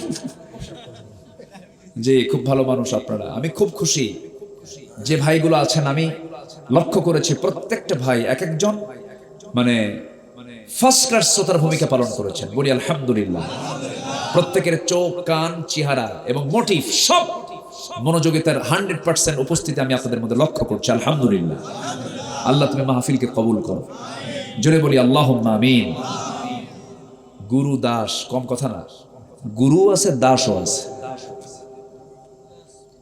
জি, তাহলে আমরা কি মিথ্যার সঙ্গে সত্যকে জড়াবো? মিশাবো? মিশাবো না। হক এবং বাতিল কখনো এক জায়গায় করা যাবে না। এটা কার হুকুম? আসতে বলুন, কার হুকুম? আর হককে গোপন করা যাবে? কোন সাহাবীরা কি হককে গোপন করেছেন? কোন সাহাবী হককে গোপন করেন নাই। আল্লাহ তাআলা আলোচ্য তেলাওয়াতকৃত আয়াতে আল্লাহ রাব্বুল আলামিন প্রথমে বলছেন, তোমরা হকের সঙ্গে বাতিলকে মিশ্রণ করো না, এরপরে হককে তোমরা গোপন করো না, তোমরা তো বুঝো। এরপরে বলছেন নাম্বার 2 হলো ওয়া আকিমুস সালাতা ওয়া আতুস যাকাহ ওয়ারকাউ মা'আর রাকিঈন। নাম্বার 2 হলো তোমরা কি করবে? নামাজটা কায়েম করবে। আমার বন্ধুগণ, যে সমাজে নামাজ কায়েম থাকবে সেই সমাজে সুদ খাওয়ার কেউ সাহস পাবে না। আর যে সমাজে নামাজ কায়েম থাকবে না সেই সমাজে সুদ কায়েম হয়ে যাবে, যাকাতটা হয়ে যাবে জরিমানার মতো। আজকে যাকাত কেউ দিতে চায় না। আজকে যদি মিলিয়নার বিলিয়নার আমার দেশে কিছু আছে, সমস্ত সম্পত্তির সিংহভাগ একটা গ্রুপ তারা ভোগ করছে। সমস্ত সম্পত্তি পড়ে আছে 8% লোকের হাতে, সব তারা দখল করে রেখে দিয়েছে, বাকি 92% মানুষ তারা বঞ্চিত হয়ে আছে। এই লোকগুলো যদি বছরে বছরে যাকাতটাকে যদি হিসাব করে, টাকার পয়সা হিসাব করে যদি যাকাতটা আদায় ঠিক মতো করতো, আমার দেশে কোনো কিছুর অভাব থাকতো না। যাকাত দিয়েছেন আল্লাহ তাআলা সমাজ থেকে দারিদ্র ধরে রাখার জন্য না দূর করার জন্য? দূর করার জন্য। দারিদ্রতা দূর করার জন্য সুদ দরকার না যাকাত দরকার? সুদ সমাজে চালু হলে গরিব শুধু গরিবই হয়, ধনী শুধু ধনী হয়। আর যাকাত চালু করলে পরে ধনীটা এবং গরিবের মধ্যে একটা ভারসাম্যপূর্ণ আচরণ তৈরি হয়, পরিবেশ তৈরি হয়, সামঞ্জস্য তৈরি হয়। এই জন্য আল্লাহ রাব্বুল আলামিন নামাজের কথা বলেছেন, সঙ্গে সঙ্গে যাকাতের কথাও বলেছেন। নামাজ কায়েম করো তোমরা। নামাজ আদায় করা হলো ব্যক্তিগত কাজ। আজান হলো, নিজ দায়িত্বে মসজিদে চলে গেলাম। আজান হলো, ঘরের মধ্যে আমার বউ পরিবার পরিজনকে আমি জামাতে নামাজ পড়লাম, এটা ব্যক্তিগত দায়িত্ব পালন হলো, এটা আদায় হয়ে গেল। কিন্তু নামাজ কায়েমের বিষয়টা হলো একক কাজ না যৌথ কাজ? একক কাজ না যৌথ কাজ? আর সেই যৌথ কাজটা করতে হবে বেনামাজি নিয়ে না নামাজি নিয়া? সেই গোষ্ঠী হবে নামাজি না বেনামাজি? নামাজি হবে। আল্লাহ তাআলা বলছেন ওই গোষ্ঠী কারা? আল্লাহ রাব্বুল আলামিন বলেন, ওয়ালতাকুম মিনকুম উম্মাতুন ইয়াদউনা ইলাল খায়র ওয়া ইয়া'মুরুনা বিল মা'রুফি ওয়া ইয়ানহাউনা আনিল মুনকার। তোমাদের মধ্যে অবশ্যই এমন একটা দল থাকা দরকার। দল কি একা হয় না? একা হয়? দল কাকে বলে? একক না যৌথ? একক না সমষ্টিগত? আল্লাহ তাআলা বলছেন তোমাদের ভিতরে এমন একটা টিম থাকা দরকার, এমন একটা ঐক্যবদ্ধ শক্তি থাকা দরকার, এমন একটা গোষ্ঠী থাকা দরকার যারা মানুষকে সৎ কাজের আদেশ দেবে, অসৎ কাজের বাধা প্রদান করবে। কার কথা? আসতে বলবেন না কার কথা? একই কথা আল্লাহ তাআলা আরেক জায়গায় বলছেন, কুনতুম খায়রা উম্মাতিন উখরিজাত লিন-নাসি তা'মুরুনা বিল মা'রুফি ওয়া তানহাউনা আনিল মুনকার। তোমাদের মধ্যে এমন একটি, আমি তোমাদেরকে শ্রেষ্ঠ জাতি হিসেবে এই পৃথিবীতে পাঠিয়েছি, তোমরা এই শ্রেষ্ঠ জাতি যাদেরকে মানুষের কল্যাণের জন্য পাঠানো হয়েছে। তারা কি করবে? সৎ কাজের আদেশ দেবে, সৎ কাজের বাধা প্রদান করবে। ঈমান আনবে কার উপরে? আল্লাহর উপরে তোমার ঈমান আনবে। আমার বন্ধুগণ, সেই জন্য এই নামাজ কায়েমের জন্য একক কোনো ভূমিকা পালন করলে হবে না, যৌথ ভূমিকা পালন করতে হবে, সমষ্টিগতভাবে কাজ করতে হবে। আমার নবীজি বদর যুদ্ধে কি একা গিয়েছেন না সাহাবায়ে কেরামকে নিয়ে গিয়েছেন? আমার নবীজি বদরে একা যান নাই, খন্দকে একা যান নাই, এরপরে মুতার কি বলে তাবুক অভিযানে একা যান নাই। আমার নবীজি তার জীবদ্দশায় 27টি যুদ্ধের নেতৃত্ব দিয়েছেন, 82টি যুদ্ধ তিনি পরিচালনা করেছেন। প্রত্যেকটা যুদ্ধে সাহাবায়ে কেরাম অংশগ্রহণ করেছেন যৌথভাবে। আমার বন্ধুগণ, নামাজ ব্যক্তিগতভাবে আদায় করলে পরে ব্যক্তিগত কাজ আপনার হাসিল হয়ে গেল। যে ব্যক্তি নামাজ জীবনে ব্যক্তিগতভাবে আদায় করেছে কিন্তু নামাজ কায়েমের কোনো চিন্তা করে নাই, তার মরণটা হয়ে যাবে হলো মুনাফিকের মরণ। কিসের মরণ হবে? মুনাফিকের মরণ হবে। নামাজ কায়েম হোক, সবাই কি চান না? আসতে বলবেন না, সবাই কি চান? সবাই কি চান? আমার রাসূল চেয়েছিলেন সমাজে সুদ থাকুক, জেনা থাকুক, তারপর ঘুষের কারবার থাকুক, দুর্নীতি থাকুক, খুন ধর্ষণ চাঁদাবাজি থাকুক। রাসূলকে চেয়েছিলেন। আমার কি চাও? আমরা যদি না চাই, এই সমস্ত অন্যায়ের বিরুদ্ধে আমাদের সমষ্টিগত একটা উদ্যোগ, একটা টিম তৈরি করে সে বাতিলদের মোকাবেলা করার দরকার আছে না নাই? অবশ্যই আছে। এই চেতনাকে লালন করতে হবে। আমার নবীজি এই দিন কায়েমের জন্য কত না কষ্ট করেছেন। তায়েফের ময়দানে গিয়ে এই কালেমার দাওয়াত দিতে গিয়ে সেখানে কি ফুল পেলেন না পাথর পেলেন? আমাদেরকে মাহফিল আসলে ফুল দেয়, ফুল সজ্জায় আমাদেরকে বরণ করা হয়, ফুল দিয়ে বরণ করা হয়। আর আমার নবীজি কালেমার দাওয়াত দিতে গেছেন, সেখানে কি ফুল পেয়েছেন না পাথর পেয়েছেন?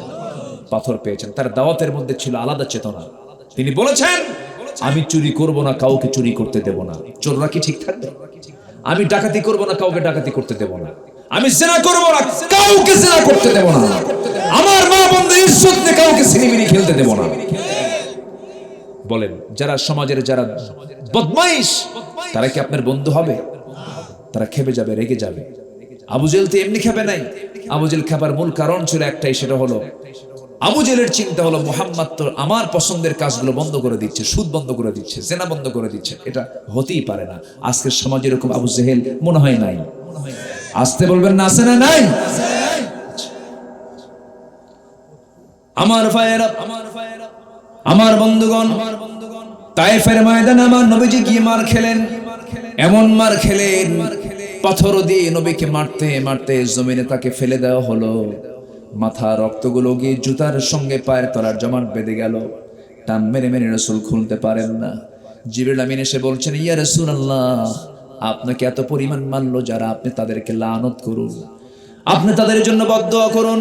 রাসূল বলছেন, জিবরাইল, এমন বদদমি করব না, আমি নূহের মতো দোয়া করব না, মুসার মতো দোয়া করব না। ওরা বুঝে নাই, না বুঝে আমাকে মেরেছে, আমি তায়েফবাসীর জন্য আমি রাসূল দোয়া করে গেলাম। যে তায়েফে কাটার গাছ ছাড়া কোনো গাছ হতো না, নবী যেমন দোয়া করলেন, এখন পৃথিবীর সবচেয়ে বেশি ফল উৎপাদন হলো তায়েফের মাটিতে। নিজের চোখে দেখে এসেছি। সেই তায়েফের ময়দানে রাসূল মার খেলেন, দাওয়াতি কাজ করলেন, মার খেলেন, এমন মার খেলেন, সেই জায়গা থেকে কোনো মতো জীবনটা বাঁচানোর জন্য সেই জায়গা থেকে একটা পিছনের দিকে তাকায় দৌড় মারলেন। আহারে, নবীজি পিছনের দিকে তাকায় দেখেন শত্রুপক্ষ আছে কিনা, বারবার তাকাচ্ছেন। দেখলেন যখন কেউ নাই, একটা দৌড় মারলেন। দৌড় মেরে সামনের দিকে যেতে যেতে কোথায় গিয়ে তিনি পালাবেন, কোথায় গিয়ে তিনি আশ্রয় নেবেন। 3টা দিন 3টা রাত তিনি খান নাই, চরম কষ্ট তিনি করছেন। এমন সময় আর দেহ চলে না, সামনে একটা আঙ্গুর বাগান দেখতে পেলেন। আঙ্গুর বাগানের মধ্যে তিনি ঢুকে পড়লেন। ঢুকে পড়ে মাথা চক্কর মেরে নবীজি চিত হয়ে পড়ে থাকলেন। কেয়ারটেকার, ওই আঙ্গুর বাগানের কেয়ারটেকার তত্ত্বাবধায়ক দূর থেকে লক্ষ্য করে দেখে সুন্দর চেহারার মানুষ এখানে পড়ে আছে কেন। কাছে গিয়ে দেখে তো সুন্দর চেহারার মানুষ সে জীবনে কোনোদিন দেখে নাই, রক্তে রঞ্জিত হয়ে আছে। দয়া হলো, মায়া হলো। আস্তে করে আঙ্গুর বাগান থেকে থোকা থোকা কয়েকটা আঙ্গুর পেরে নিয়ে নবীর হাতে যখন চিপে চিপে যখন একটা গ্লাস আঙ্গুরের রস করে যখন নবীর হাতে দিয়ে বলতেছে, ও যুবক, এই আঙ্গুর এক গ্লাসের রস তোমার জন্য করে দিয়েছি, তুমি তাড়াতাড়ি খাও, নচেত মরে যাবার, রক্ত শূন্যতায় ভুগছো তুমি। আমার নবীজির হাতটা চলে না, হাতটা কাঁপতেছে। 3 দিন 3 রাত তিনি খান নাই। হাতের মধ্যে আঙ্গুরের গ্লাসটা নিয়েছেন, রসটা নিয়ে বিসমিল্লাহ বলে 3 ঢোকে পান করলেন। 3 ঢোকে পান করার সঙ্গে সঙ্গে মুচকি হাসি মারলেন। 3 দিনের না খাওয়া, 3 দিনের না পান করা রাসূল। রাসূল বলছেন, ও যুবক, তোমাকে ধন্যবাদ দিচ্ছি, তুমি আমাকে উপকার করেছো। ওই আদ্দাস নবীর চেহারার দিকে বারবার তাকায়, দয়া মায়া হচ্ছে তার। নবীজি কিছুক্ষণ চোখ বন্ধ করলেন, চুপচাপ থেকে মুচকি একটা হাসি মেরে বলছেন, যুবক, তোমার নাম তো আদ্দাস। সঙ্গে সঙ্গে যুবক মনে মনে চিন্তা করে, আমাকে দেখলো না কোনোদিন, আমাকে শুনলো না কোনোদিন, আমার নামটা সে কেমন করে বললো। এরপর রাসূল বলছেন, সাহাবী, ও আদ্দাস, তুমি কি মনে মনে চিন্তা করো? তোমার গ্রামের বাড়ির নাম কিন্তু নিনুয়া, আমার গ্রামের বাড়ির নাম নিনুয়া, সে জানলো কেমনে? এবার রাসূল বলছেন, ও আদ্দাস, তুমি যেই গ্রামে জন্ম নিয়েছো সেই গ্রামেই জন্ম নিয়েছেন আল্লাহর পয়গম্বর আমার ভাই ইউনূস আলাইহিস সালাতু ওয়াস সালাম। আদ্দাস বলতেছে, আপনি আল্লাহর নবী ইউনূসকে চিনেন কেমনে? আমার গ্রামে তার জন্ম, এটাও আপনাকে জানালো কে? আপনাকে কে বলে দিল? নবীজি আমার রক্তাক্ত চেহারা নিয়ে বলতেছে, আদ্দাস রে, একজন নবীর কাছে তার একজন নবীর খবর থাকতেই পারে, আমি আল্লাহর পয়গম্বর। সঙ্গে সঙ্গে আদ্দাস বলছে, বুঝতে পেরেছি, আপনি মক্কা থেকে এসেছেন, আব্দুল্লাহর পুত্র মুহাম্মদ নিশ্চয়। আমার নবীজির পায়ের দিকে আদ্দাস করলো কি খ্রিস্টানি কায়দায়, 2টা হাত নিয়ে নবীর 2 পায়ের দিকে কদম মোবারকে তিনি সেজদা দিবেন। রাসূলকে সেজদা নিয়েছেন নাকি? আসতে বলবেন না, সেজদা নিয়েছেন নাকি? আজকের সমাজে, আজকে আমার দেশের বিভিন্ন দরবার আছে, ভণ্ড দরবারগুলোতে মুরিদ গিয়ে সেজদা দেয়, লাঠির বাড়ি দিয়ে সোজা করা দরকার বেদবদের। আমার নবীজি সঙ্গে সঙ্গে সাহাবীকে ওই আদ্দাসকে করলেন কি, 2 হাতটা ধরে বুকের সঙ্গে বুক লাগায় দিয়ে বলছেন, ওরে আদ্দাস, এই মস্তক কারোর সামনে নত করা যাবে না, এই মস্তক একমাত্র কেবলমাত্র নত করতে হবে কার সামনে?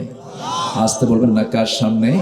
আল্লাহর সামনে। না না, আদ্দাস তুমি ভুল করেছো, শিরকের কাজ এটা। সঙ্গে সঙ্গে আদ্দাস বলছে আপনি আমাকে আর দেরি করায় দিবেন না, আপনি আমাকে এখনই পড়িয়ে দেন। আশহাদু আল্লা ইলাহা ইল্লাল্লাহু ওয়াহদাহু লা শারীকা লাহু ওয়া আশহাদু আন্না মুহাম্মাদান আবদুহু ওয়া রাসূলুহু। হেদায়েতের মালিক কে? আসতে বলবেন না কে? বেলাল ইসলাম কবুল করে, একটা বাগানের কেয়ারটেকার ইসলাম কবুল করে, মরুর ভিতরে থাকা রাখালরা ইসলাম কবুল করে, কিন্তু আমার নবীর ঘরের মানুষ আবু লাহাব ইসলাম কবুল করে না। হেদায়েতের মালিকটা কে? আমার হেদায়েত চাইবো কার কাছে? আসতে বলবেন না কার কাছে? আল্লাহর কাছে আমরা চাবো। আমার বন্ধুগণ, যে ব্যক্তি নামাজ পড়লো, নামাজ কায়েমের সংগ্রামে সে সম্মতি দিল না, সে নামাজ কায়েমের সংগ্রামে সে নিজেকে নিয়োজিত রাখলো না, সে ব্যক্তির মধ্যে মুনাফিকের লক্ষণ থেকে যাবে 16 আনা। এই জন্য আমরা সত্যকে মিথ্যার সঙ্গে মিশ্রণ করব না, সত্যের মাঝে মিথ্যাকে ঢোকাবো না, নামাজ কায়েমের সংগ্রাম করব। জোরে বলি ইনশাআল্লাহ। নামাজ পড়বো কয় ওয়াক্ত? আসতে বলবেন না কয় ওয়াক্ত? কারা কারা পড়বেন হাত তুলে দেখান তো দেখি। জোরে বলি ইয়া আল্লাহ, আরো জোরে বলি ইয়া আল্লাহ। আমাদেরকে 5 ওয়াক্ত সালাত আদায় করার তৌফিক তুমি আল্লাহ দিয়া দাও। জোরে বলি আমিন, আরো জোরে আমিন, আরো জোরে আমিন। হাত নামান, কষ্ট দিয়ে ফেললাম। নামাজ পড়বো আমরা, খুশি হবেন কে? আল্লাহ তাআলা খুশি হয়ে যাবেন। আল্লাহ তাআলা মহা খুশি হয়ে যান কখন? যখন বান্দা সেজদায় পড়ে কাঁদে। তাহাজ্জুদ নামাজটা আমরা নিয়মিত পড়ার চেষ্টা করব। যার জীবনে নফল আছে বেশি, তার জীবনে ফরজ কখনো কাজা হবে না। নামাজটা আমরা সুন্দর করব। জোরে বলি ইনশাআল্লাহ। আমার বন্ধুগণ, লোভ মানুষকে ধ্বংসের দিকে নিয়ে যায়, অহংকার মানুষকে ধ্বংসের দিকে নিয়ে যায়, আরেকটা কি? মিথ্যা মানুষকে ধ্বংসের দিকে নিয়ে যায়। অহংকার করব না, এরপরে মিথ্যা কথা বলবো না, লোভের কাছে যাব না। লোভ থাকবে, তবে অবৈধ লোভ না বৈধ লোভ? বৈধ লোভ। অন্যের বউ না নিজের বউ? আস্তে আস্তে কয়, অন্যের বউ না নিজের বউ? অন্যের সম্পদ না নিজের সম্পদ? অন্যের সম্পদের প্রতি লোভ আছে না নাই বলেন? যখন যে সরকার ক্ষমতায় থাকে সেই সরকারের প্রভাব খাটায়া দেখবেন কিছু কিছু লোক আছে, দেখবেন অন্যের জমি দখল করে, অন্যের পুকুর দখল করে 5 বছর খায়। আছে না নাই? এই লোভ কি জায়েজ? এই লোভ জাহান্নামের দিকে নিয়ে চলে যাবে। অবৈধ লোভ করা যাবে না, অহংকার করা যাবে না, মিথ্যা কথা বলা যাবে না। আর 3টা জিনিস আমরা ঠিক রাখবো। একটা হলো নিজের স্বাস্থ্যের দিকটা আমরা ঠিক রাখবো। ওয়ালা তুলকু বিআইদিকুম ইলাত তাহলুকা, নিজকে ধ্বংসের দিকে ঠেলে দিও না। বিড়ি খায়া স্বাস্থ্য ভালো হয় নাকি? নেশা আছে আমার দেশে কমছে না বাড়ছে? বিড়ি খোর আছে না নাই? গাঁজা খোর আছে না নাই? মদ খোর আছে না নাই? আছে না নাই? ওয়ালা তুলকু বিআইদিকুম ইলাত তাহলুকা, নিজকে ধ্বংসের দিকে ঠেলে দিও না। নিজের জীবন সম্পর্ক প্রশ্ন করবেন কে? আল্লাহ তাআলা লাঞ্চটা দিয়েছেন, তুমি আমার জিকির করবা, প্রত্যেকটা শ্বাসে প্রশ্বাসে আমার নামটা নিবা। কিন্তু বিড়ি খাইতে খাইতে লাঞ্চই শেষ। বিড়ি খাইছে কে? কে? বান্দা খাইছে না? কি দোষ কার? দেখছেন আল্লাহর দোষ।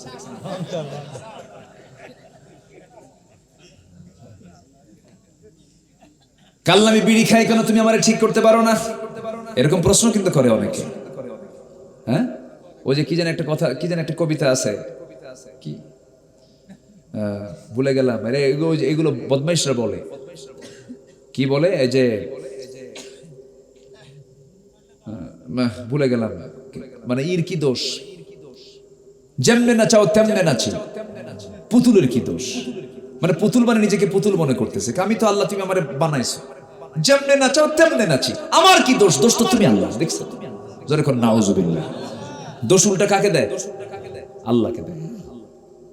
আল্লাহ ভালো দিয়েছেন, আবার আপনার ইমানকে চেক করার জন্য মন্দ সামনে উপস্থিত করে দিয়েছেন। মন্দটাকে ছেড়ে দাও, ভালোটাকে গ্রহণ করো, আমি তোমাকে ভালো জান্নাত দিয়ে দেব। জোরে বলি সুবহানাল্লাহ। নিজকে ধ্বংসের দিকে ঠেলে দেওয়া যাবে না। সেদিন এক মাহফিল একজন প্রশ্ন করতেছে, হুজুর বিড়ি খাওয়া কি জায়েজ? মানে উনি জায়েজের চেষ্টায় আছে। বিড়ি খাওয়া জায়েজ না না জায়েজ এটা আমি বলার চাইতে ডাক্তাররা কম বলবে না বেশি বলবে? তারা বেশি বুঝবে, তারা বলবে। এই প্রশ্ন আমাদের করার কথা না। বলে হুজুর বিড়ি খাওয়া কি জায়েজ? যে জিনিসটা আমাকে অসুস্থ করে নিচ্ছে, আমাকে মৃত্যুর দিকে নিয়ে যাচ্ছে, এটা জায়েজ হয় কেমন? রোজা রেখে হারামে তাওয়াফ শেষ করে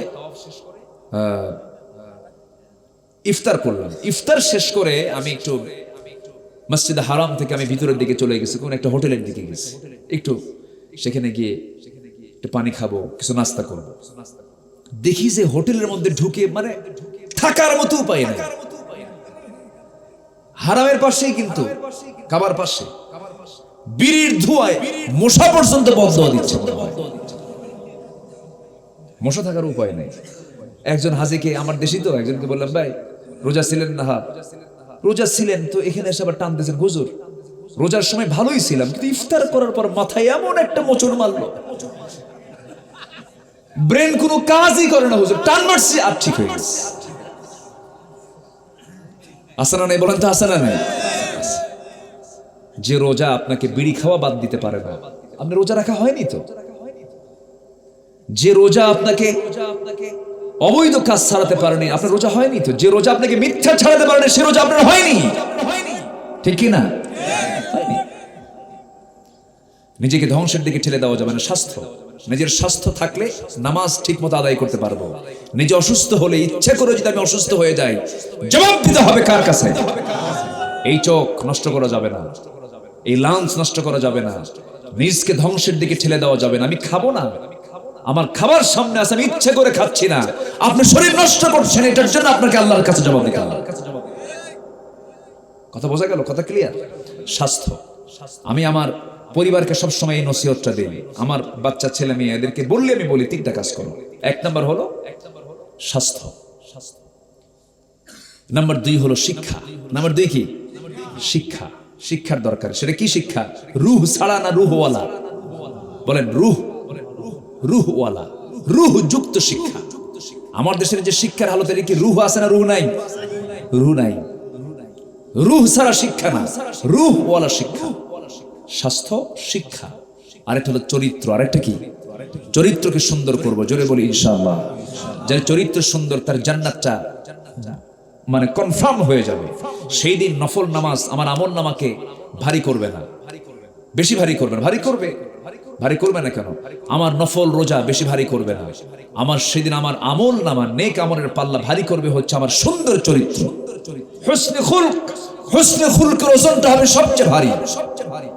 মেয়েরাগুলো তুলা বস্তা, 10 বস্তা নিছেন তুলার বস্তা। আর যদি আপনি ছোটখাটো দেখে যদি ওজনওয়ালা 5 মনের একটা কি লোহা অথবা কি ওটা কি বলে পাথর যদি আপনি এক পাল্লায় দেন, অত বড় ওজনের দরকার আছে কি? অত বড় জায়গার দরকার আছে? তো আমার আপনার যত আমল নামা আছে, আমল আছে নেক আমল, এর মধ্যে শ্রেষ্ঠ নেক আমল হলো উন্নত চরিত্র, হুসনে খুলক। এটা যদি থাকে, অনেক নফল বা ইবাদত বাদ গেলেও এই উন্নত চরিত্র দিয়ে আমি সোজা জান্নাতে চলে যাব। এই জন্য নাম্বার 1 হলো স্বাস্থ্য, শিক্ষা, চরিত্র আমরা সুন্দর করব। জোরে বলি ইনশাআল্লাহ। যার নামাজ নাই তার তো ভালো চরিত্র না, নাকি? ভালো চরিত্রের মধ্যে সবকিছু আছে। চরিত্রের মধ্যে কি?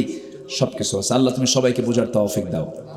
সারা মাস রোজা রাখছে কিছু মহিলা, সারা মাস রোজা রাখছে। ঈদের দিন আসছে, লিপস্টিক যা আছে সব ঠোঁটে, মানে লিপস্টিকের ওই ওটার মধ্যে আর নাই, সব ঠোঁটে লাগাইছে। মাথা থেকে পা পর্যন্ত সব সাজগুজ করে যে বের হলো বাইরে, স্বামীকে দেখানোর জন্য না রিক্সাওয়ালাকে দেখানোর জন্য? পাবলিক দেখো। আচ্ছা, পাবলিককে দেখানোর জন্য কি আল্লাহ তাআলা নারীকে বানাইছেন? নারীর সকল সৌন্দর্য ডিসপ্লে করবে, প্রকাশ করবে কার সামনে? যার স্বামী নাই, বয়ফ্রেন্ড। চুপ করে আছে, বয়ফ্রেন্ড। এগুলো করা যাবে না। ঈদের দিন সারা বছর বোরকা পরে, ঈদের দিন বোরকা ছাড়ে। রমজান মাসে মাথার কাপড় ফেলে না, কে বাবা রোজা আছি মাথার কাপড় ফেলা যাবে না। ঈদের দিন কি করে জানেন? মাথার কাপড় তো নাই, গায়ের কাপড়ও নাই। যেরকম নাউজুবিল্লাহ। এটা কি?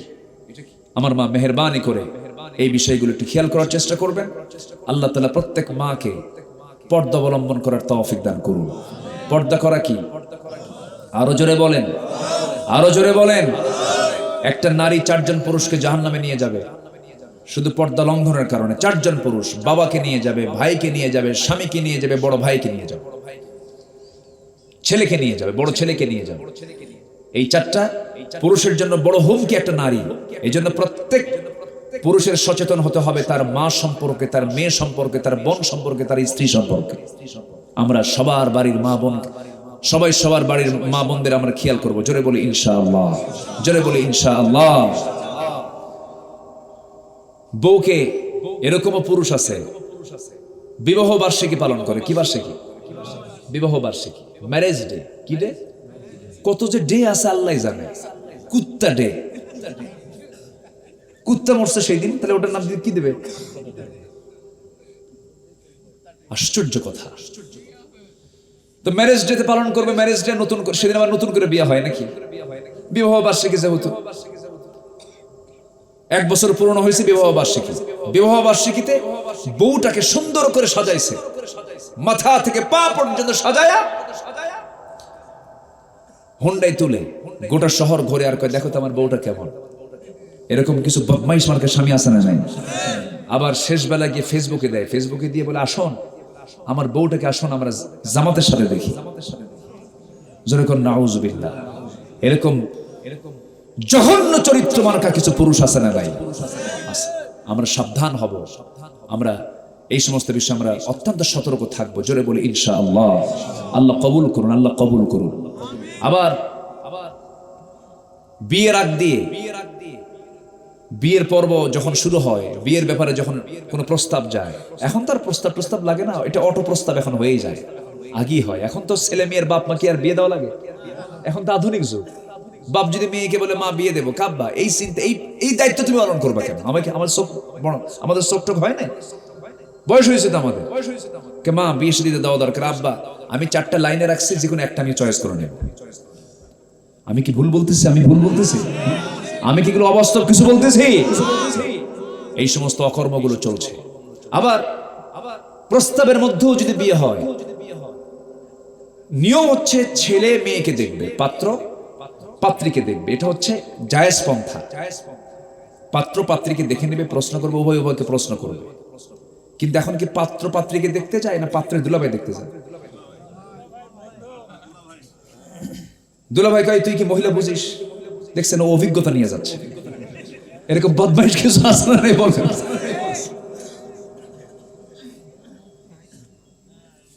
কি রাগ করতেছেন নাকি আপনারা? এই কথাগুলো কি বলেন প্রয়োজন আছে না? দুলাভাই কেন দেখবে? বাবা কেন দেখবে? বাবারও দেখা যায় না। পাত্র নিজে দেখবে, বাবার দেখতে পারবে, কারণ ওই বিয়ে হতেও পারে নাও পারে। দেখবে যে আমি বিয়ে করার নিয়তে যাচ্ছি, বিয়ে করার নিয়তে আমি দেখতে যাচ্ছি, কিন্তু আজকে সেই জায়গা তো 2 নাম্বারই। দুলাভাই দেখবে, আরে তুই কি বুঝিস, তোর বয়স কম, কোন ভুল কাজ করবি? দুলাভাই গিয়ে এখন মেয়ের সামনে গিয়ে বসে আর বলে এই চুলের খোপা ছাড়, চুলের খোপা ছাড়ে, বুকের ওড়না খোলো তো। নাউজুবিল্লাহ বলবেন না? এটা হাঁটো তো, মানে ওটা গরু তো, ওটা গরু না, গরু। এরকম কিছু অসভ্য কাজ সমাজে কিছু আছে না নাই? আচ্ছা, এগুলো কি পর্দার কাজ না পর্দার খেলাফ? পর্দার খেলাফ। রাসূল বলেছেন বিয়ের ব্যাপারে সবচেয়ে বেশি গুরুত্ব দিবা হলো তাকওয়ার দিকটা। তাকওয়া। যৌবন সুন্দর কয়দিন থাকে? মানুষের সাদা চামড়া কয়দিন থাকে? 40 বছর পর সব এক, 50 বছর পর আরো সব এক, কিচ্ছু থাকে না। আমরা তাকওয়ার দিকটা আমরা খেয়াল করবো। জোরে বলি ইনশাআল্লাহ। অন্যের বইয়ের দিকে নজর দিবা না যুবক, নিজে বিয়ে করো, নিজের বইয়ের দিকে নজর দাও, আল্লাহ তোমাকে প্রত্যেকটা নজরে সওয়াব দিয়ে দিবে। নতুন বিয়ে করছে, বউটা একটু কালো হয়ে গেছে, মন টন খারাপ, 3 দিন পর কান্দে। আরেকজন এসে বলে দোস্ত তুমি কান্দো কেন? ভাই বিয়ে তো করছি, ঠকে গেছি। দেখছেন ঠকে গেছে কেন? আমার বউটা কালো, সুমনের বউটা দেখতে কত সুন্দর। দেখেন নজর গেছে সুমনের বউয়ের দিকে। তাহলে অন্যের বউয়ের দিকে নজরে গেলে কি নিজের বউ কখনো ভালো হবে? ভালো হবে। এগুলো আমরা একটু খেয়াল করার চেষ্টা করবো। যুবক, তোমার জন্য 3টা আমল শিখিয়ে দিচ্ছি। 1 নম্বর হলো তোমাকে সবসময় ভয় করতে হবে কার? ভয় মানেই নামাজটা আমরা পড়বো। জোরে বলি ইনশাআল্লাহ। নাম্বার 2 হলো পিতামাতার, আল্লাহ তোমার রিজিক বাড়ায় দিবেন, আল্লাহ তোমার জন্য জান্নাতের দরজা খুলে দিবেন, আলহামদুলিল্লাহ। 3টা কাজ। নাম্বার 1 হচ্ছে আল্লাহর ভয়। নাম্বার 2 হলো পিতামাতার ভয়, মানে পিতামাতার খেদমত করতে হবে। পিতামাতার খেদমত যত বেশি হবে, ভাববা যে তোমার রিজিক ডাবল ডাবল হয়ে যাচ্ছে। আজকে আমি তো মানে ওমরা থেকে আসার পর আব্বার সাথে দেখা হয়নি। তো প্রথমে আব্বার সামনে দাঁড়ালাম, দাঁড়ায় সালাম দিলাম, আব্বা আপনি কেমন আছেন? ভালো। আব্বা মাথা থেকে পা পর্যন্ত সব জায়গায় ব্যথা, এটা দোয়া করো তো আব্বা আমার জন্য। তা আমি তো আমার বাবার বড় ছেলে, আমি আমার আব্বাকে ইয়াং দেখেছি, যৌবন অবস্থায় যখন তার 40 বছর, তখন আমার মনে আছে একটু একটু করে তার দাড়ি পাকতেছিল। আব্বাকে বললাম, আব্বা 70 হয়ে গেছে, যে এখন তো ব্যথা হবে, আব্বা সুস্থ থাকতে মন চায় না কার? একটু আমার জন্য দোয়া করো। তো আমি আব্বার চেহারার দিকে তাকায় আগের কথাগুলো মনে হচ্ছিল।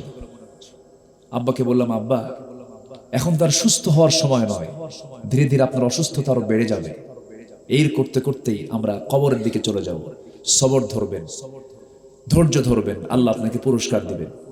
আব্বা আমাকে জড়িয়ে ধরে বলতেছে, আব্বা তুমি আমার জন্য দোয়া করলে আল্লাহ কবুল করবেন। আমি বললাম, আব্বা না, আপনি আমার জন্য দোয়া করলে আল্লাহ কবুল করবেন। পৃথিবীতে সবচাইতে যত দোয়া আছে, এর মধ্যে সবচেয়ে শ্রেষ্ঠ দোয়া হলো সন্তান যদি পিতামাতার জন্য দোয়া করে, পিতামাতা যদি সন্তানের জন্য দোয়া করে। বিদ্যুতের গুলি মিস হয়, এই দুটা লোকের দোয়া মিস হয় না। সন্তান দোয়া করতেছে, এই দোয়া মিস হয় না। বাবা সন্তানের জন্য দোয়া করতেছে, এই দোয়া মিস হয় না। সুবহানাল্লাহ। আমাদের পরিবারের সঙ্গে আমরা সুন্দর সম্পর্ক গড়ে তুলবো, জোরে বলি ইনশাআল্লাহ। এক রাত পাইছি তো একটু একটু করে সংক্ষিপ্ত করে বলে ফেললাম। নাম্বার 3 হলো যৌবনকে নষ্ট করা যাবে না। যুবক সময় হলে, প্রয়োজন মনে করলে বিয়েটা করে নিতে হবে, তবুও জেনার কাছে যাওয়া যাবে। আল্লাহ তুমি যুবকদেরকে দ্বীনের জন্য কবুল করে নাও। অনেক কথা বলে ফেলেছি, যতটুকু হয়েছে আমরা বলে ফেলি আলহামদুলিল্লাহ, জোরে বলি আলহামদুলিল্লাহ। আসুন আমরা দোয়া করব। তার আগ দিয়ে আমাকে একটু বলা হয়েছে না, এখানে মসজিদ আছে। কোথায় মসজিদ? এটা নতুন মসজিদ। আচ্ছা জি, নতুন মসজিদ হয়েছে। এখানে ইট ভাটার সঙ্গে সম্পৃক্ত কারা আছেন দেখি? ইটের ভাটা কার কার আছে? আপনার আছে? আপনারও আছে? ও 2 ভাই নাকি? আচ্ছা, আপনার ওই পাশে মাঝে ব্যবসায়ী। আলহামদুলিল্লাহ। আর কে? আর এখানে দেখেন, একটু চিনায় দেন। এখানে কোনো চাদর টাদর দেবো না, একটু মোটা দানে কিছু আমি একটু বলে যাই, আমরা দেবো ইনশাআল্লাহ আল্লাহর ঘরে, জোরে বলি ইনশাআল্লাহ। একটু বসেন, কেউ যাবেন না, আমরা একসঙ্গে দোয়া করে এখান থেকে বিদায় নেব। তো কে আছেন এখানে? নতুন মসজিদ না হয়ে যাবে, জোরে বলি ইনশাআল্লাহ। মসজিদ কার ঘর? আল্লাহর ঘর। থেকে থাকে? থেকে থাকে না, হয়ে যাবে, জোরে বলি ইনশাআল্লাহ।